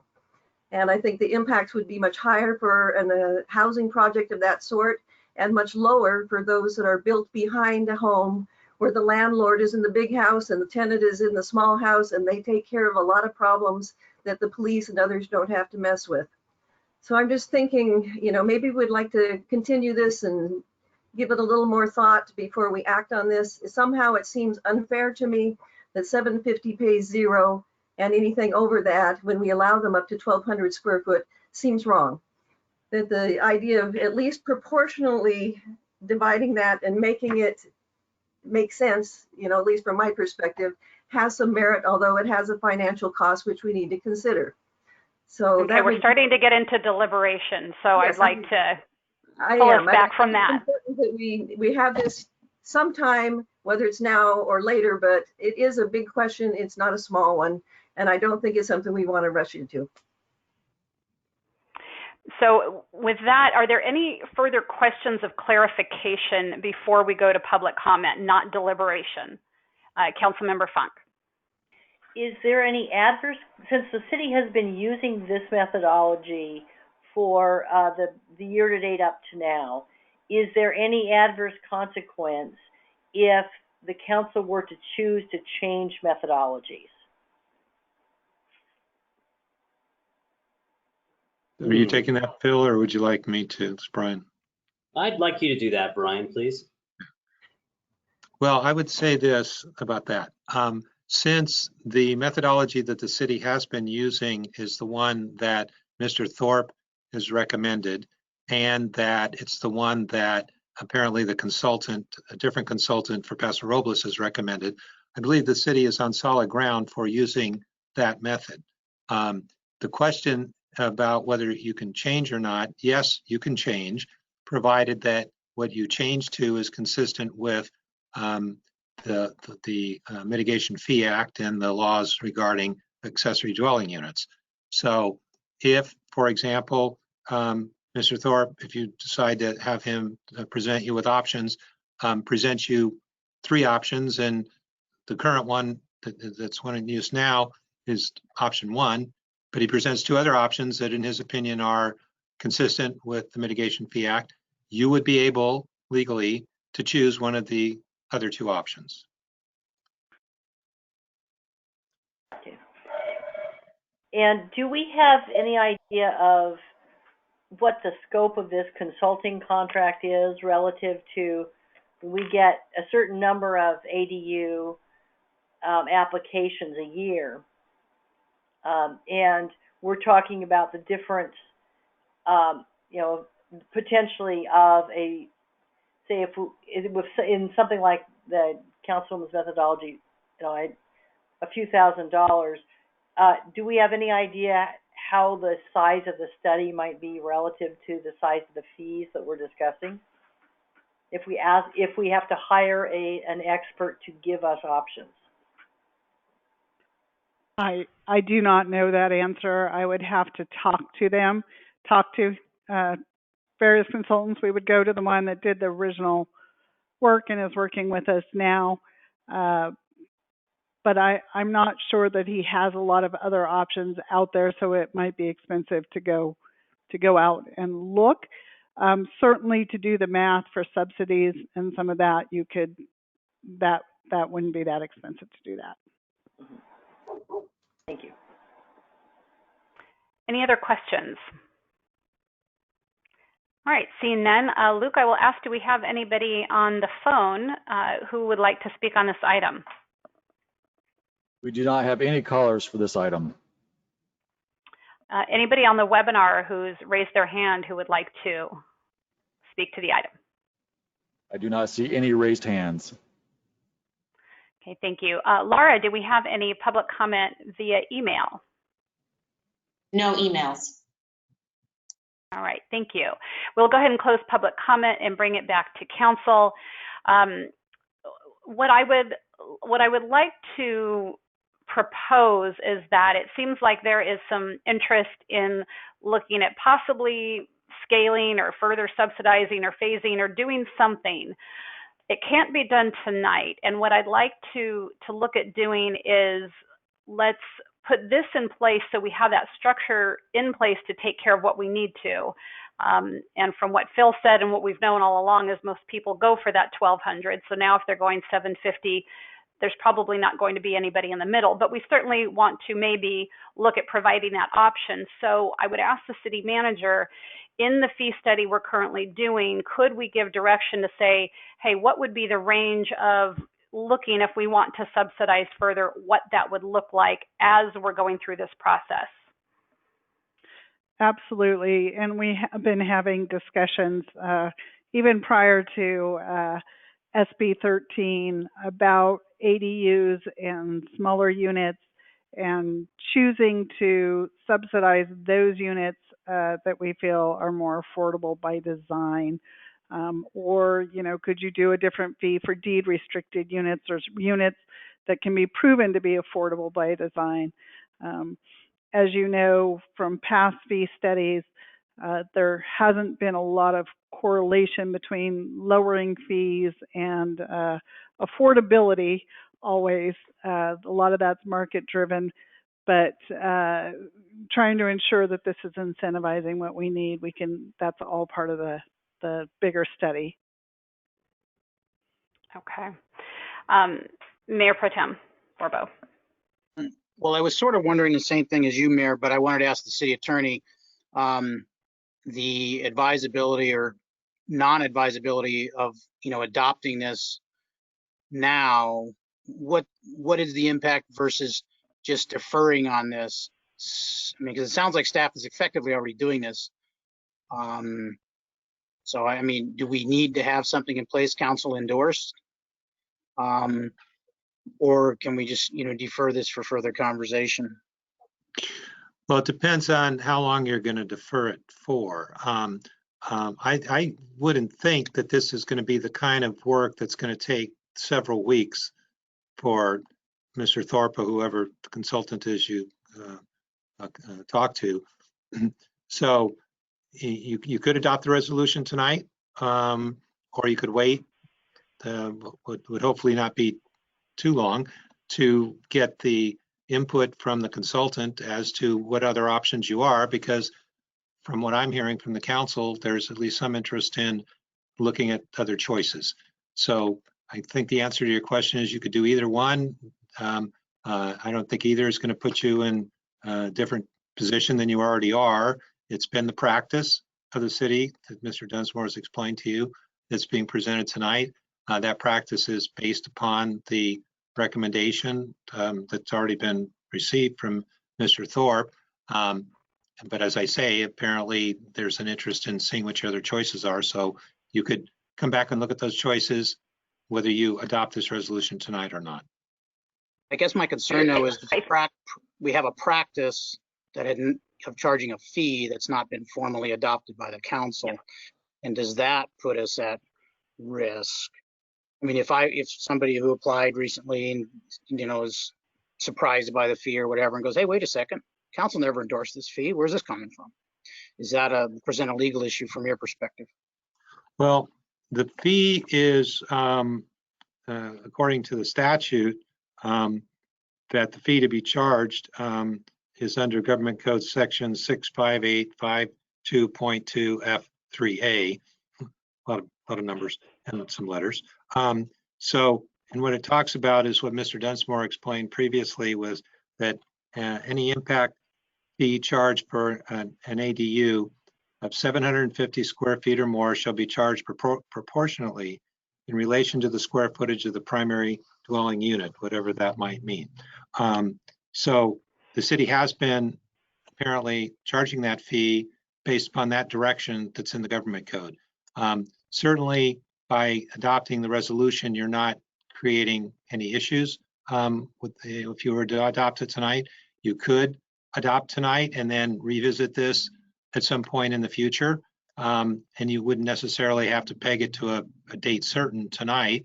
You could wait until after whoever you decide to consult with comes back, gives you the recommendation, and then it could be set back for further review. You could always change the fee with the future resolution based upon some additional recommendations and options that you might get. But we would also be okay in not adopting it tonight, is what you're saying? Well, or at least for a while. Yeah, I would say if we're talking short term, probably, but it certainly would do you no harm to adopt it tonight, and it could do you some benefit.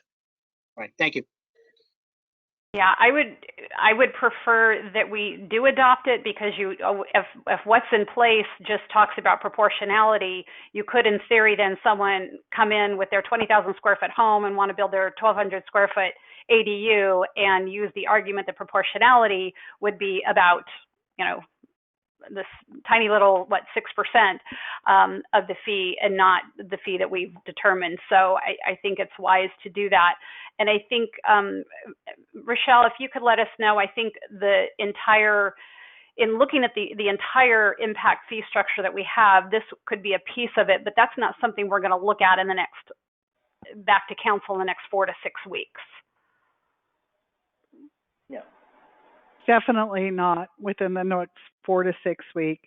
And there's a much broader conversation related to that, because we're not just talking accessory dwelling units, but tiny houses and small houses as the primary, and some of those, it's a much broader conversation.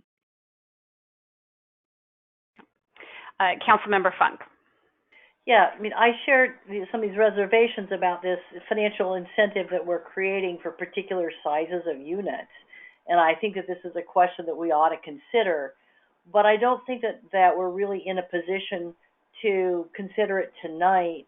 And I think we're going to set ourselves up for trouble if we try to consider this outside the context of the larger conversation about what are the costs, what do we need to have in affordable housing so that people who work here can live here, and what kind of, and if that requires some incentives, is this the right, what's the right way to do that, and are we making our situation better or worse with the particular incentives here? I think that, and to go out and do a consultant study as a one-off on this particular aspect of it seems to me an inefficient use of our precious taxpayer dollars. So, my argument would be, let's go ahead and approve this now and make it clear to staff that we intend to revisit this with the benefit of more information going forward when we look at our impact fee structure. So I'd love to have a motion, but before we do, Councilmember Fonzie, I'd like to get your input. Yes, I agree that I don't believe we need the consultant to chime in on this. I think this is actually a policy decision. And the policy is whether we want to encourage affordable housing and at what size. And when we limit it to 750 square feet, what we're doing is we're making it a very small size for a very small family. So it may be a couple with a child, but it's not going to be the family that has 2 or 3 children that might fit into the 1,200 square foot house. And we're discouraging by our actions the building of that house. So, you know, if I had my way, I'd cut the red tape. I would say, let's get rid of the accessory dwelling unit fees, period, for any size house up to 1,200 square feet if they qualify. I know this is a little bit of a problem for the city to absorb that. We've always had the policy of construction paying its own way, but this is construction that's a little bit different than the developer that's coming in to build something and putting the money in his pocket. This is the homeowner that's trying to accommodate their children or a family or grandma. And it's just not right to charge someone the full weight on this for something over 750 square feet.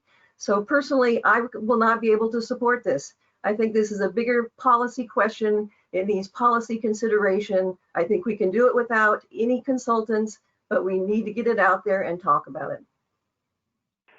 And I agree, we will get it out there and talk about that. That will be during, as the city manager said, a robust conversation about all the housing and how do we want to move forward with that, all the types of affordable housing to make the decision that you're talking about tonight. I'm not comfortable doing that, not having put that out to the public and having it part of that broader decision. I'm not saying that I would ultimately disagree with you, but I think it requires a much more robust decision and not just about ADUs. So with that, I would ask for a motion. Councilmember Funk. I would, before I make my motion, can we clarify that the larger impact fee study is obviously not coming in the next 4 to 6 weeks, but is this something that is in a 6-month time frame, or is this something that's in the 2 to 3 year time frame? It is in the 6-month time frame. Okay, then I will move approval of the the recommendation as draft resolution as articulated by staff in our packet.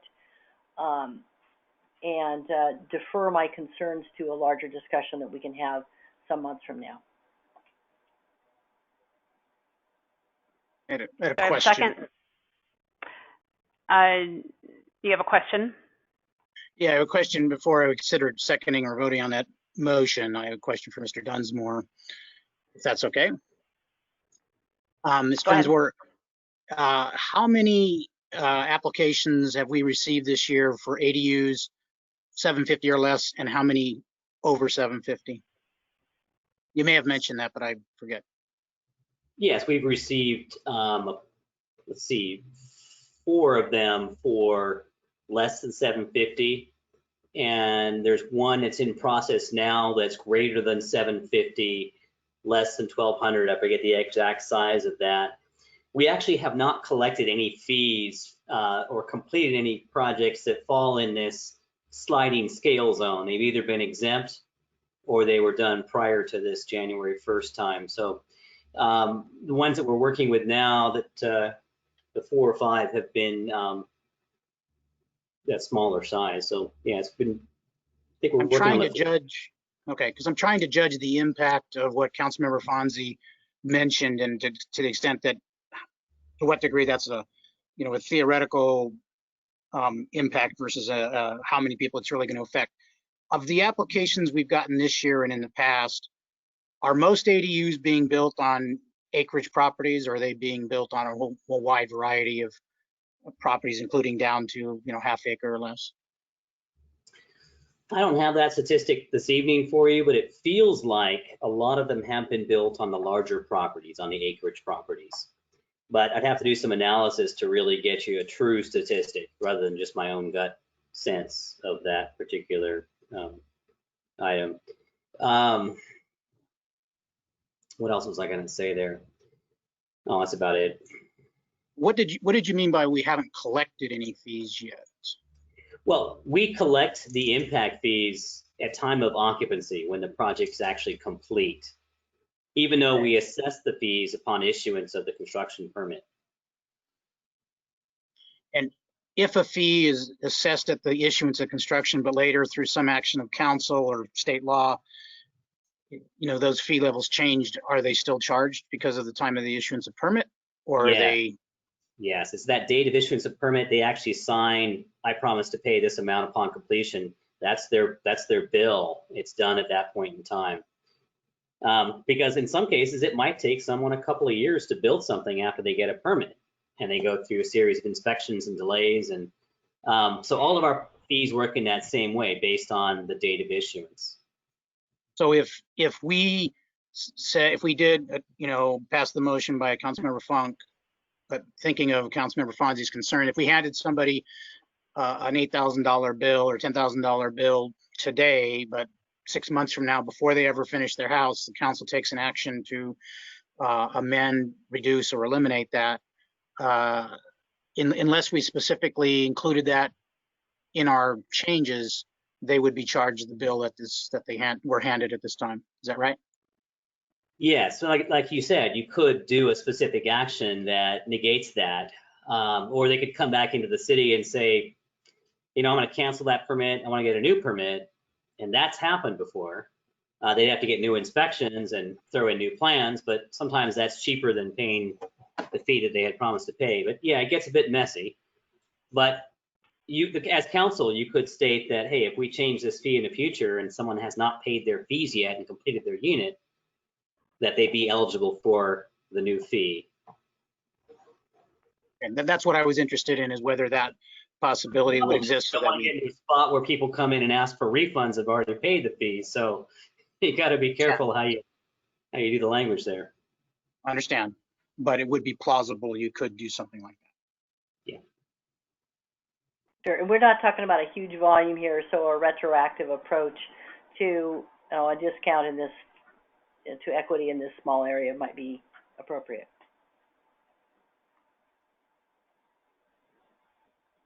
Yes, agreed.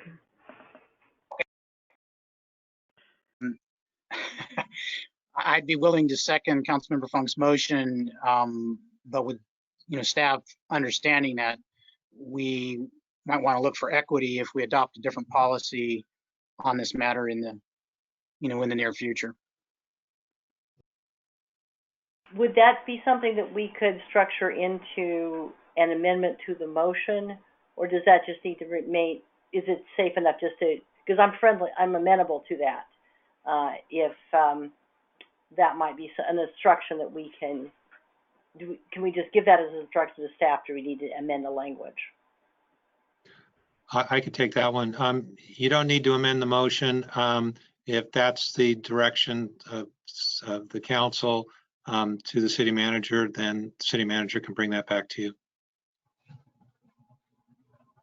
Okay. I think it would be, and so we do have a motion on the floor by Councilmember Funk, a second by Mayor Pro Tem Bourbeau, and Councilmember Newsom. I saw your hand. When everything is said and done, can you read the entire motion again? Because I do want to make sure that there is that time frame and some additional direction to staff along the lines of reduced modified fees. So I think that the motion is as it is in the staff report.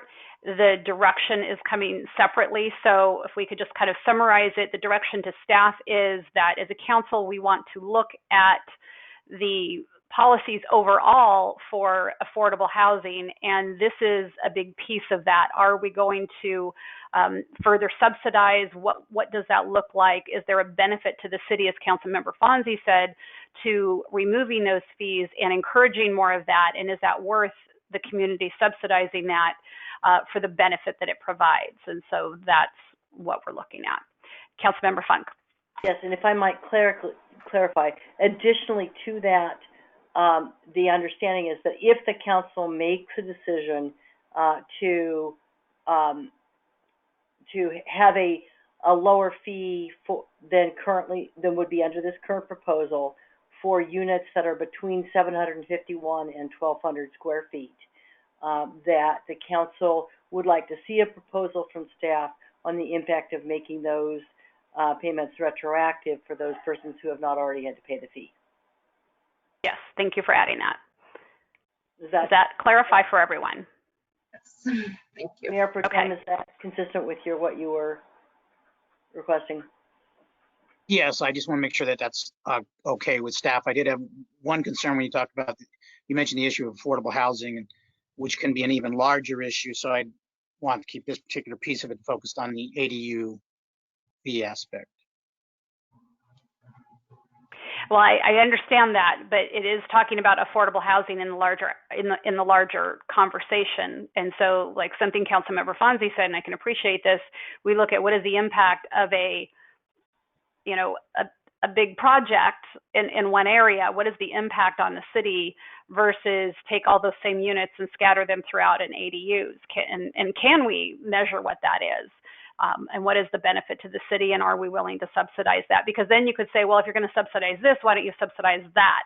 And then there becomes an even more of a fairness argument.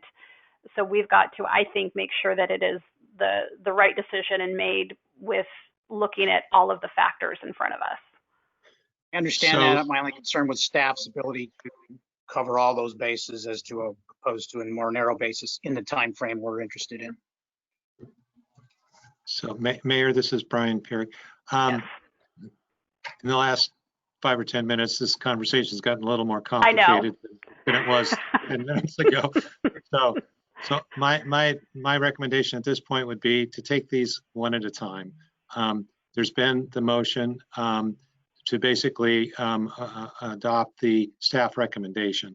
So my advice to you is if that's still the motion and there's a second for it, that you vote on that motion, then consider a second motion, which would be a direction to staff, and one of you needs to take lead on what that's going to be, and then hopefully if there's a need to clarify through additional comment, that can be done. But we've now had several of you weigh in on it, and it's going to be a little bit of a challenge, I think, for the city manager, city clerk, and most important, the city attorney, to try to figure out the math on all of that. So I think you should start one at a time and go with the motion on whether you're going to approve the staff recommendation or not. Thank you. Well taken. So let's go with that motion with first by Councilmember Funk, second by Mayor Pro Tem Bourbeau. Roll call, please.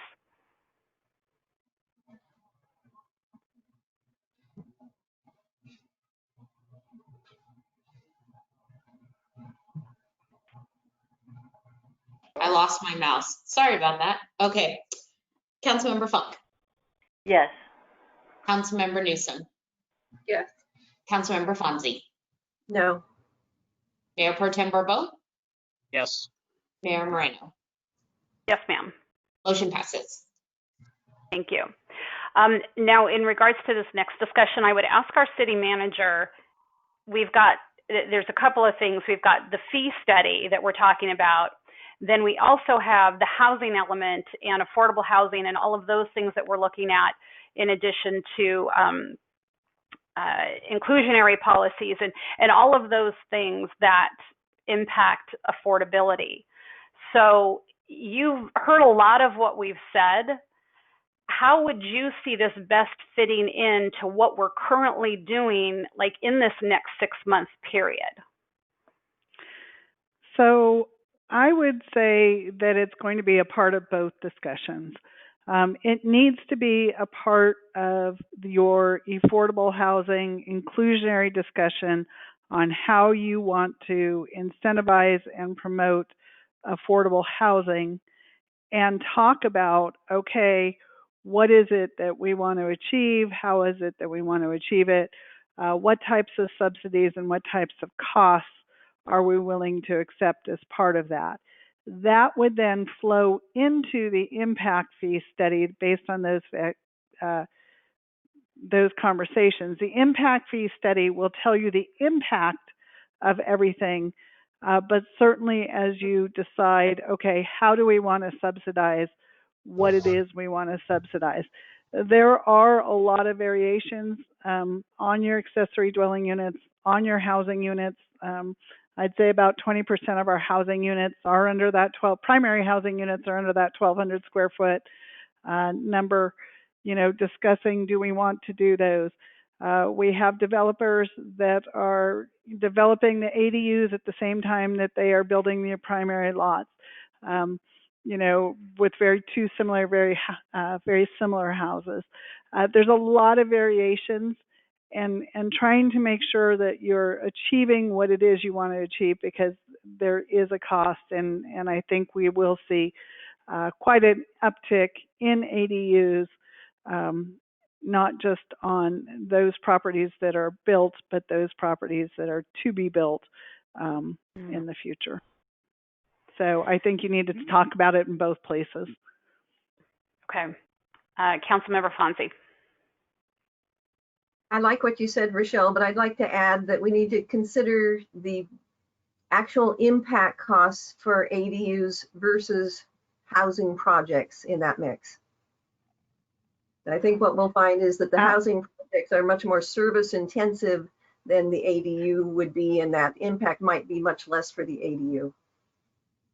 That's just we will have the consultant relook at that. I will tell you that the empirical data doesn't necessarily support that, but yes, we will continue to look at that. Councilmember Funk.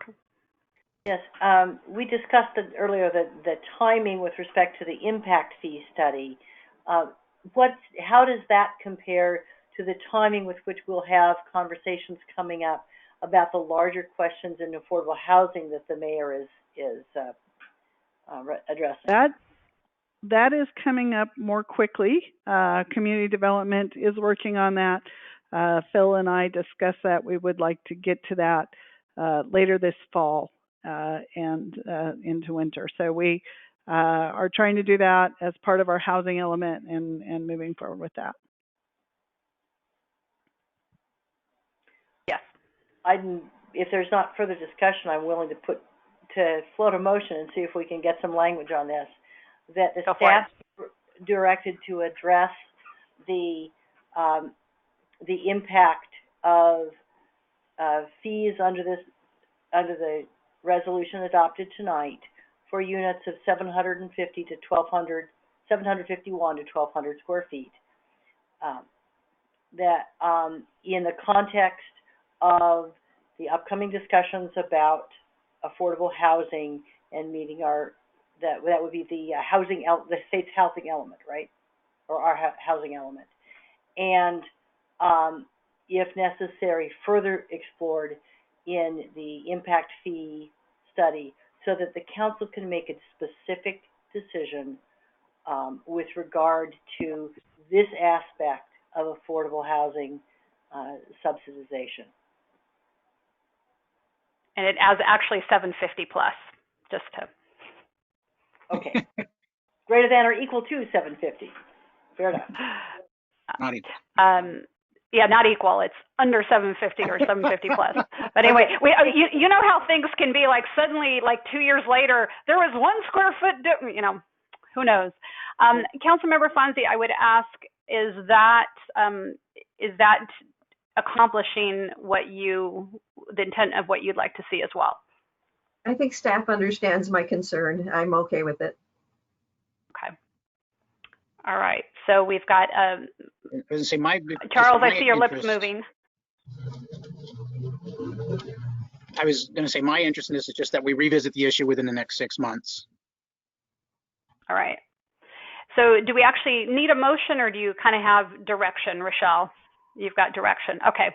I think we're good then. Thank you. All right. And with that, we will go on to our discussion item. And we just had the discussion item with COVID on here, kind of ongoing in case there's anything that comes up that any of us want to address. And not a lot new to say today. We did have 71 new cases over the weekend. We had 0 today. The state updated the tiers today, and we have not moved out of the most restrictive purple tier, and all of you probably know that, but just that's really the latest update. I would ask our city manager if she has anything. Nothing to report. Okay. Any questions by council? Councilmember Funk? Yes. Am I correct in understanding that we would need to have countywide an average of 20 cases or less a day in order for us a period of time in order to move out to the next tier so that our businesses can open up further? Yeah, it's reducing the overall numbers. So, you know, even though our hospitalizations are very low, the death rate comparatively is very low. Let's see, Rochelle, if you could come back on, is it 20 per day? It was the 100 cases per 100,000, and then they kind of changed things and went from 2 weeks on some things to 3 weeks on others. And so yes. And now you get a bonus modifying factor if you're doing a certain number of tests, and we're doing that many tests. It is around 25 cases per day, a little bit less than that we can now do under the governor's change of rules. Because we are doing so much testing, they do allow a little bit higher rate. Councilmember Fonzie. Thank you. I was wondering if you could clarify that, Rochelle. What Susan actually asked is whether they average it. So we had 4 days, 3 over the weekend, Saturday, Sunday, Monday for Labor Day, and then we have the 4th day was 0. So we had 71 and 0. Do we average it out so we're less than 20 a day, or how does this actually go? Is it yes, really a set number? They look at a 7-day average a week later. So you have your 7 days, and then the state's going to look at it a week after the 7 days is up and look at your rating and put you in that rating category. There are also some criteria on moving forward into different ones and how long you have to be there and what happens if you slip back for that 7-day period. I don't have all of the details on it. I think the state is still developing them as they go along, but there is a lot of information on the new 7-day average. Over the 7-day period, we can average around 25 cases a day, a little bit less than that. Thank you. Yeah, and my recollection is that we have to reside in a specific tier, like our purple tier, for 3 weeks before we move to that next tier, and then a minimum of 3 weeks in that tier. And you've got to be in red a minimum of 2 weeks before schools can open. So it's, yeah, there's a lot of stuff to sift through. There is. Thank you, Rochelle. Any other questions? Seeing none, I will ask Luke if we have any members on the webinar or the phone, any members of the public wishing to speak on this item. We do not have anyone wishing to speak. Thank you. And Laura, any members of the public that wrote in via email with any comments? No emails received. Okay, thank you. We will move on to, we'll close public comment, and they will now move on to council announcements and committee reports. And I will just kind of go on my screen here. I'll start with Councilmember Newsom. We have a design review committee meeting tomorrow, and nothing else to report. Thank you. Mayor Pro Tem Bourbeau. Yes, the Integrated Waste Management Authority IWMA meeting for this month is canceled, so nothing to report on that. And we'll see. There might be a major issue in October, and if there is, on the October agenda, and if there is, I'll discuss it at our second meeting in September. Thank you. Councilmember Fonzie. Yes, thank you. Yeah, as Heather said, we are going to have a design review committee meeting tomorrow. It should be an interesting one. A apartment building on Traffic Way near some of the buildings that we've seen developing, it'll be something that we'll have to think long and hard on that one. I wanted to also share that the Air Pollution Control District is offering a, I guess you would call it a monitor to see how much smoke we have in the air. And if we have concerns for our senior citizens or for school children or those exercising and recreation programs, we can ask them to place one in Atascadero. And so I just wanted to let staff know that it is available if we choose to use it. Thank you. Councilmember Funk. Yeah, as part of my representation of the city on the Homeless Services Oversight Council, I also participate in a committee of that council that's dealing with encampments. And I wanted to comment back on a recent meeting to this group just to know that the concerns that we have about the clearing of encampments in Paso Robles causing more people who are unsheltered to come to Atascadero and to get shade and shelter, and creating problems with the homeless people we already have here. That this has been an issue of concerns with the police. That this type of issue is happening in other parts of the county also, where the concern is about encampments that have dangerous effects where they are because they have gotten to be so large or substantially established in areas such as Los Osos. But the impact of where do those people go and in what process can we get folks actually moved back into housing or better accommodated within the community. So there aren't easy answers on this, but I wanted to let you know that there's real interest in looking at this is regionally and countywide at solutions that might be happening in multiple supervisor districts, for instance, so that everybody gets on board with this. Because it doesn't help anybody to sweep people from one place to another and not to address the underlying issues involved. And there's no easy solution for exactly where that should happen. Thank you. Let's see, we had our RTA meeting on last Wednesday, and we did, in fact, get the TIFIA funding. We were the first entity in the whole country to get that, so pretty exciting. The half the U.S. Treasury rate, and I want to say it was something like 0.68. We came in well under budget of the original construction costs, and so currently the estimated cost for this new state-of-the-art facility will actually be slightly less than what we're paying on our current lease and tenant improvements and everything on the current facility. So that's really good news.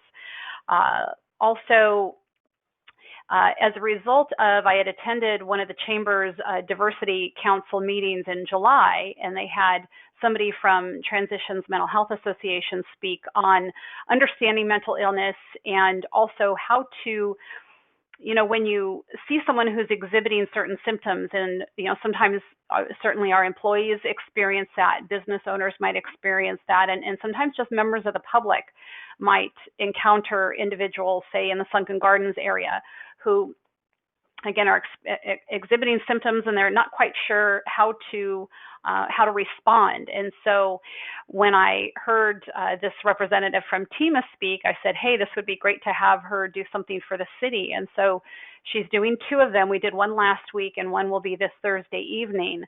But the one last week, we had business owners and several city employees attend. And she did a great job really talking about trauma and how that affects individuals. And so how sometimes we might think, well, somebody just has to kind of buck up and be responsible, and why it doesn't quite work out that way, and brain formation and techniques for talking to someone who might seem sort of disassociated from reality, and how to just communicate better. And so I think staff and public found that very helpful. And if anyone's interested in that, we do have that information on our city's Facebook page, and you could certainly email into the city clerk to get any information that you might want if you wanted to attend on Thursday evening. So very grateful to TEMA for offering that. And that is it for my report. Now we will move on to any individual determinations. Councilmember Funk. Yes, as we noted early in our meeting tonight, the council has not had an opportunity in public to give the kind of feedback on what we want in a police chief that that we all, as part of our duties as council members, do in private with the city manager. Those are, I can only speak for myself in that, but I know that that's a rich and regular and important conversation. And I assume it is with other members as well. But it's something that has not been visible to the public, and I think Mr. Gillingham made a good point that this is not out in the open. I think it would be useful for us, therefore, to agendize a discussion item, not with the intent of trying to nail down particular language or a statement, but in terms of discussing and giving feedback in an open public setting about what we're in general looking for in our police chief at our next council meeting, so that as the interviews results are processed and the decisions are being made, that this guidance can be more publicly apparent. Thank you. Any other council members want to comment on that? What are your thoughts?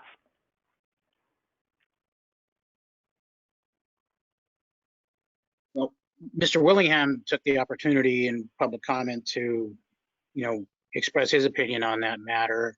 Others could do that. And so you can allow, the public certainly has the right to bring that up and discuss that openly. I don't know if maybe they need a little prompting that we're welcoming of that input. I don't know if you're looking for it then to put it on the agenda actually, or that the council would also then discuss, or because we're already in the interview process is what. So I'm a little uncertain as to what would be the outcome of what you're talking about. Right. What I'm suggesting is that it go on to the agenda so that because the interview process will sort through a larger number of applicants and give us some finalists, and it would be an opportunity for the public to know our thinking. They can speak to us, but unless it is on the agenda, we cannot publicly speak to each other or to them. I mean, in that collectively.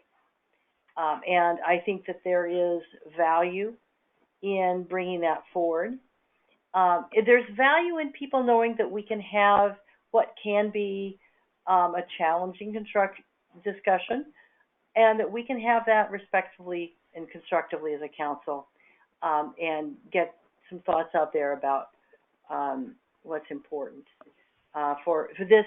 And to note that a police chief has a substantially larger public interface and impact than, say, a director of financial services or planning. It's a different, there's a value of council addressing this that there wouldn't necessarily be in other major staff positions, even though every single major staff position is important. Councilmember Newsom? I think my take on it is that I feel it's important for the public to be reaching out to city managers, city staff for voicing their concerns, openly doing that. I'm not sure that we can have our own questions and interaction with some of the applicants as it comes about.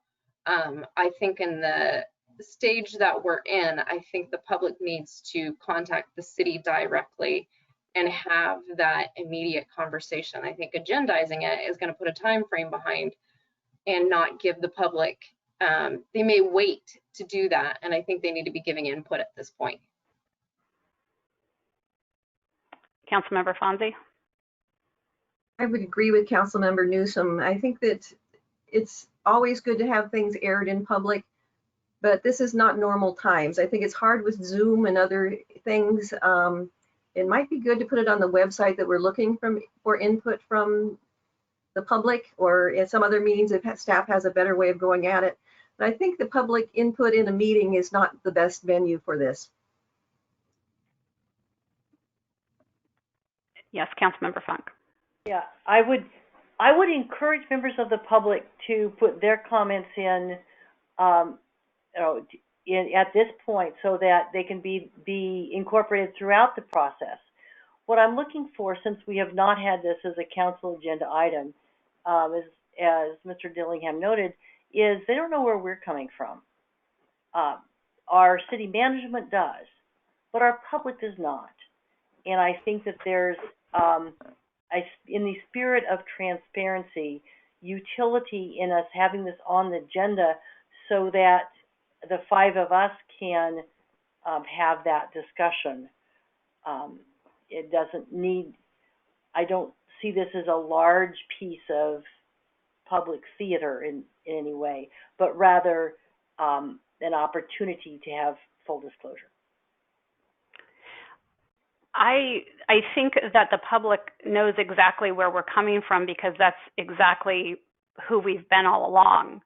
So we're not, a new police chief doesn't mean that the council is suddenly changing direction or looking to shake things up. We have a police chief who's retiring, and we have a department that performs well, that basically has embraced council direction in the way that they operate. And they're very professional, very friendly, down to earth. I've heard from homeless people with the chief coming up to him and they're talking together and he's getting them over to Echo, or things like that. Are the way our police department and our officers present themselves is exactly the way that's embracing the policies that we've incorporated over time. And so to try to squeeze that down into an agenda and be asking some questions, I don't know that that really creates what we're looking for. I think anybody looking at our current department knows exactly what our values are. With regards to the public input, yes, we want public input on this. I will tell you that Rochelle and I had about a 45-minute conversation with Mr. Gillingham. We've had several emails of great significant length from him. In using that information to the extent that it's helpful, and he has a good background in all of this. So any members of the public, I know Rochelle's been hearing from them. We do want to hear from you. I think an agenda item, I don't know that that gets us really anything of value.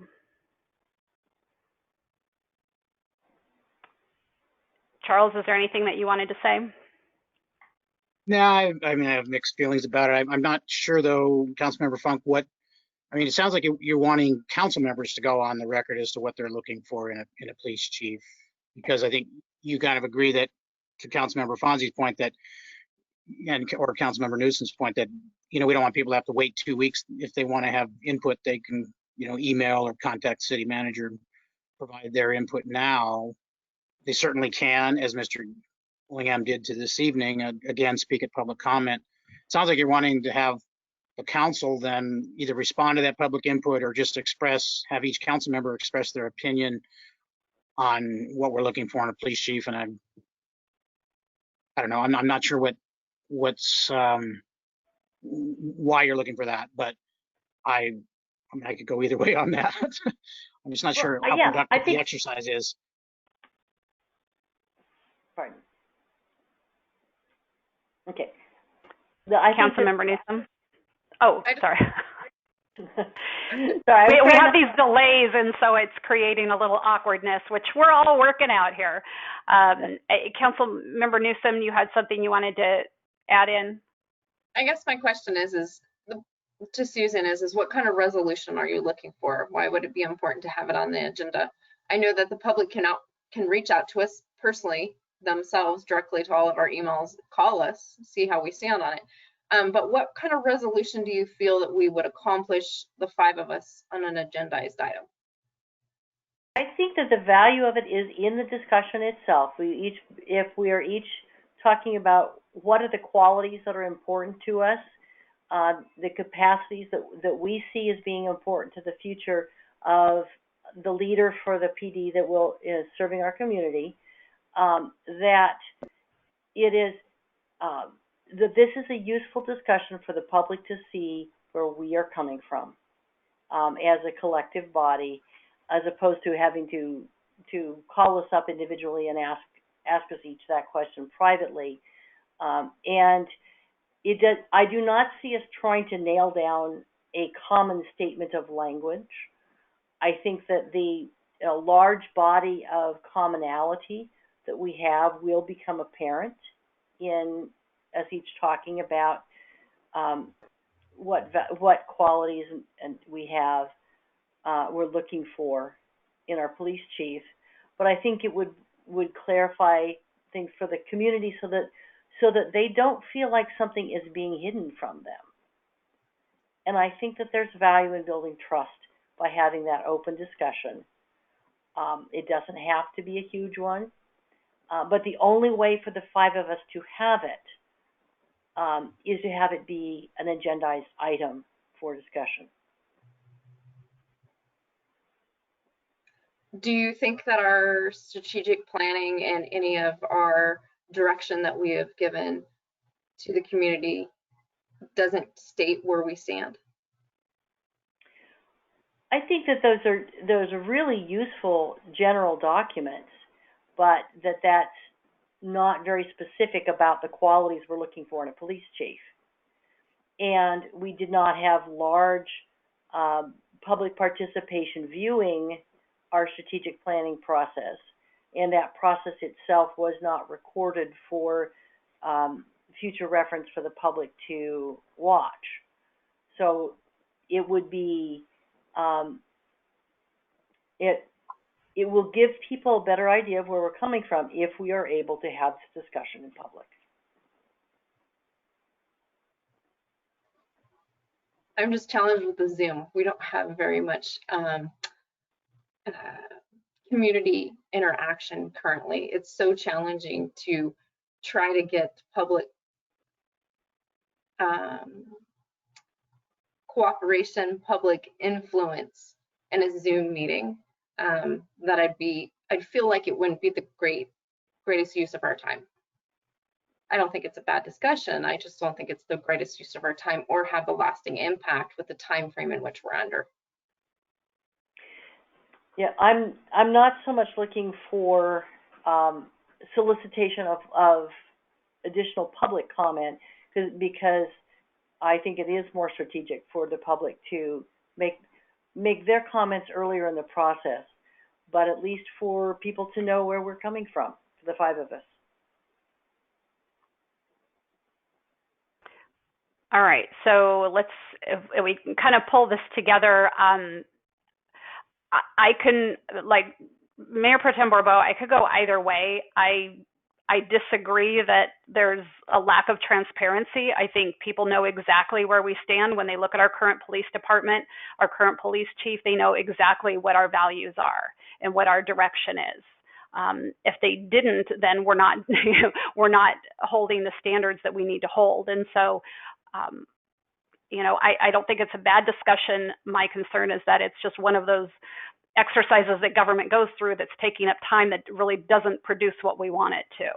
So if it's really important to, a couple of you, I can go that way. So I will put it out to the rest of you. I have a question for the city manager, actually. I might actually say there might potentially be more valuable in this if there were some substantial public comment for the applicants than perhaps than anybody else. That if we have these applicants, they might want to listen in on such a conversation, especially if there were to be a fair number of public comments. That again could be provided privately by email, et cetera. But sometimes people do read our agendas, and then that prompts them to make public comment. So again, I could go either way. I wouldn't want us to spend hours on it. I don't know what our agenda looks like next time. And that's a good question for Rochelle. I see Brian pop on, which means we need to wrap this up. So is that what you're saying to us, Brian? Yes, I think if you want to have further discussion on it, my advice is put it on a future agenda item. Yeah. So Rochelle, what is on the 22nd? If we were to do this in, go ahead.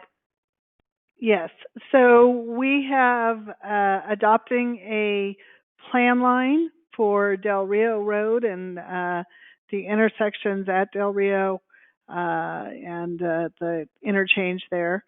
We have the Del Rio specific plan that is planned. We hope to have you downtown tree planting standards on that meeting. We have some consent agenda items also scheduled for that meeting. And give me just one moment to pull up to make sure I'm not forgetting anything large. One moment here. You said some pretty large things. Yeah, we have Mercedes Avenue speed limit also will be on there.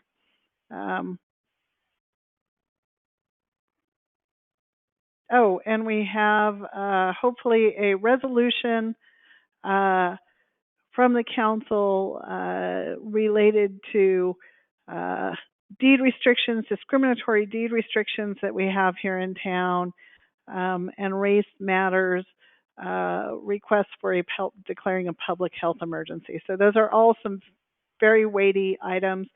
I do want to remind council that the candidate interviews are scheduled for September 18th. So the benefit of any discussion would be for the basically the finalists. Mm-hmm.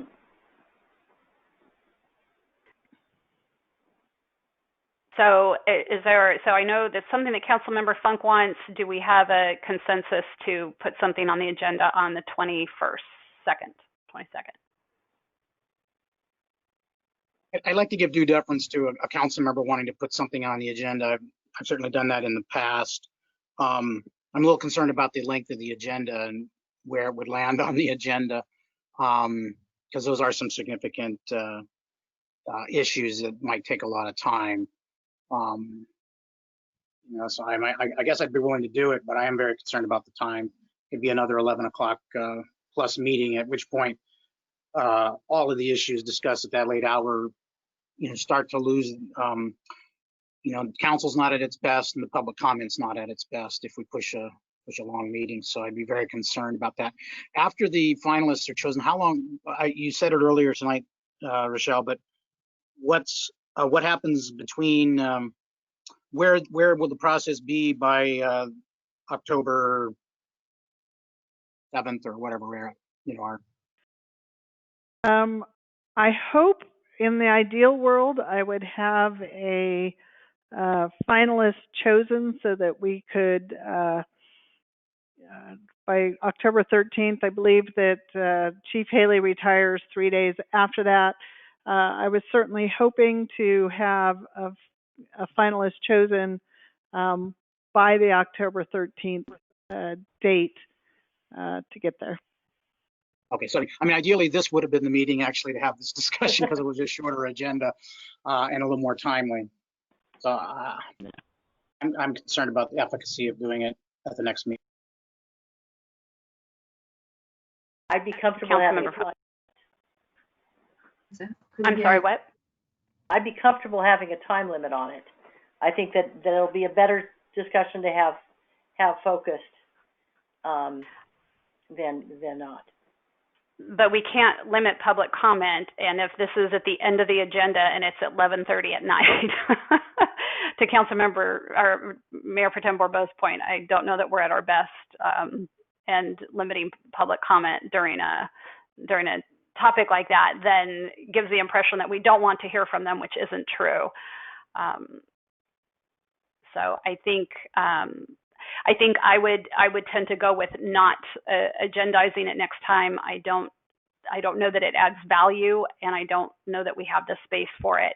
I think if we had the space, I would be happy, as Mayor Pro Tem Borbo said, to defer. I don't think that we do right now, and I don't think it accomplishes. If I thought it was accomplishing something, I really would. So is there any further comment or point on that?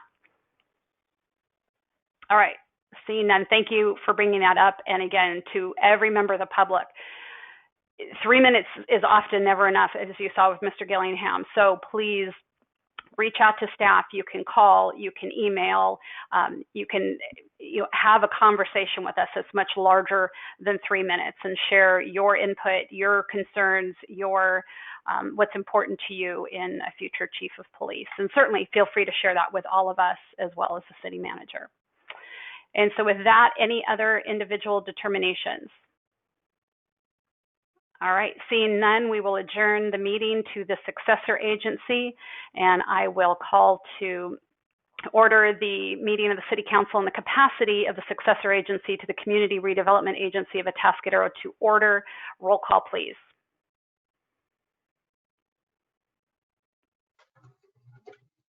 All right. Councilmember Fonzie. Here. Councilmember Funk. Here. Councilmember Newsom. Here. Mayor Pro Tem Barbeau. Here. Mayor Moreno. Here. All present. Thank you. Can I get a motion to approve the agenda? So moved. Oh, second. We have a motion by Councilmember Fonzie, a second by Mayor Pro Tem Barbeau. Roll call, please. Councilmember Fonzie. Yes. Councilmember Funk. Yes. Councilmember Newsom. Yes. Mayor Pro Tem Barbeau. Yes. Mayor Moreno. Yes, ma'am. Motion passes. Thank you. And now on our consent calendar, we just have the one item. Is there any member of the council that would like to pull an item from the consent calendar? Seeing none. Luke, is there any member of the public that would like to pull an item? We do not. And Laura, anyone via email? No emails. Thank you. We'll close public comment, bring it back to council. Can I have a motion to approve the consent calendar? Also move. I'll second. We have a motion by Mayor Pro Tem Barbeau, a second by Councilmember Newsom. Roll call, please. Councilmember Newsom. Yes. Councilmember Fonzie. Yes. Councilmember Funk. Yes. Mayor Pro Tem Barbeau. Yes. Mayor Moreno. Yes, ma'am. Motion passes. Thank you. Next item is community forum. It's reserved for persons wanting to address the successor agency on any matter not on the agenda and over which the successor agency has jurisdiction. Speakers are limited to 3 minutes. We've turned on the sound and the timer to assist you when knowing your time is up. So please state your name for the record before making any comments. Luke, do we have any callers or anyone on the webinar to be speaking at community forum? We do not have anyone wishing to speak on this item. Thank you. Laura, any comments that have been received via email? No emails. Thank you. The community forum portion of the meeting is now closed. We have no public hearings. We will move on to our one management report, amendment of the recognized obligation payment schedule 2021, and that will be our Administrative Services Director, Jerry Rangel. Thank you very much, Mayor and Council. Tonight, we just have a very brief item for the recognized obligation payment schedule. This will be an amendment to the schedule that you saw back in January. So if you recall back then, you approved this payment schedule that's required once a year for to approve all of the payments that are required to be paid for the successor agency's obligations. This went to the Oversight Board, the Countywide Oversight Board, after it was approved by the successor agency, was approved there, and then it went to the State Department of Finance. It was approved by the Department of Finance in April, and funding has progressed on that. So this is for the second portion, the 2021B, for the period of January 1st, 2021 through June 30th. So what happened is there is a payment for insurance for the 2010 bond, the lease bond payments. So as part of the bond covenants, there is rental interruption insurance that is required by the covenant. For this year, it's about $3,400, and it was left off of the ROPS in error. And so we'd just like to put that on the ROPS. It has been paid, but so that we can get the payment from the RPTTF to go to the successor agency and then repay the city for those funds. So in the event that it is approved by the successor agency, it will again go to the oversight board at the county next week, and then it will be sent off to the Department of Finance for the state. And that concludes my report, and I'd be happy to answer any questions. Thank you, Director. Do we have any questions from council? Seeing none, we will open up public comment, and I'll ask if there are any callers or anyone on the webinar wishing to speak on this item. We have no one wishing to speak on this item. Thank you. Are there any comments that were received by email to be read into the record? No emails. Thank you. We'll close public comment now and bring it back to council for a motion. I'll do it. I move staff's recommendation for amendment of recognized obligation payment schedule 2021. I'll second. We have a motion by Councilmember Fonzie, a second by Councilmember Funk. Roll call, please. Councilmember Fonzie? Yes. Councilmember Funk? Yes. Councilmember Newsom? Yes. Mayor Pro Tem Barbeau? Yes. Mayor Moreno? Yes, ma'am. Motion passed. Thank you. Are there any board announcements or reports? All right, seeing none, we will adjourn the meeting of the successor agency, and good night to all. Thanks. Good night, everyone.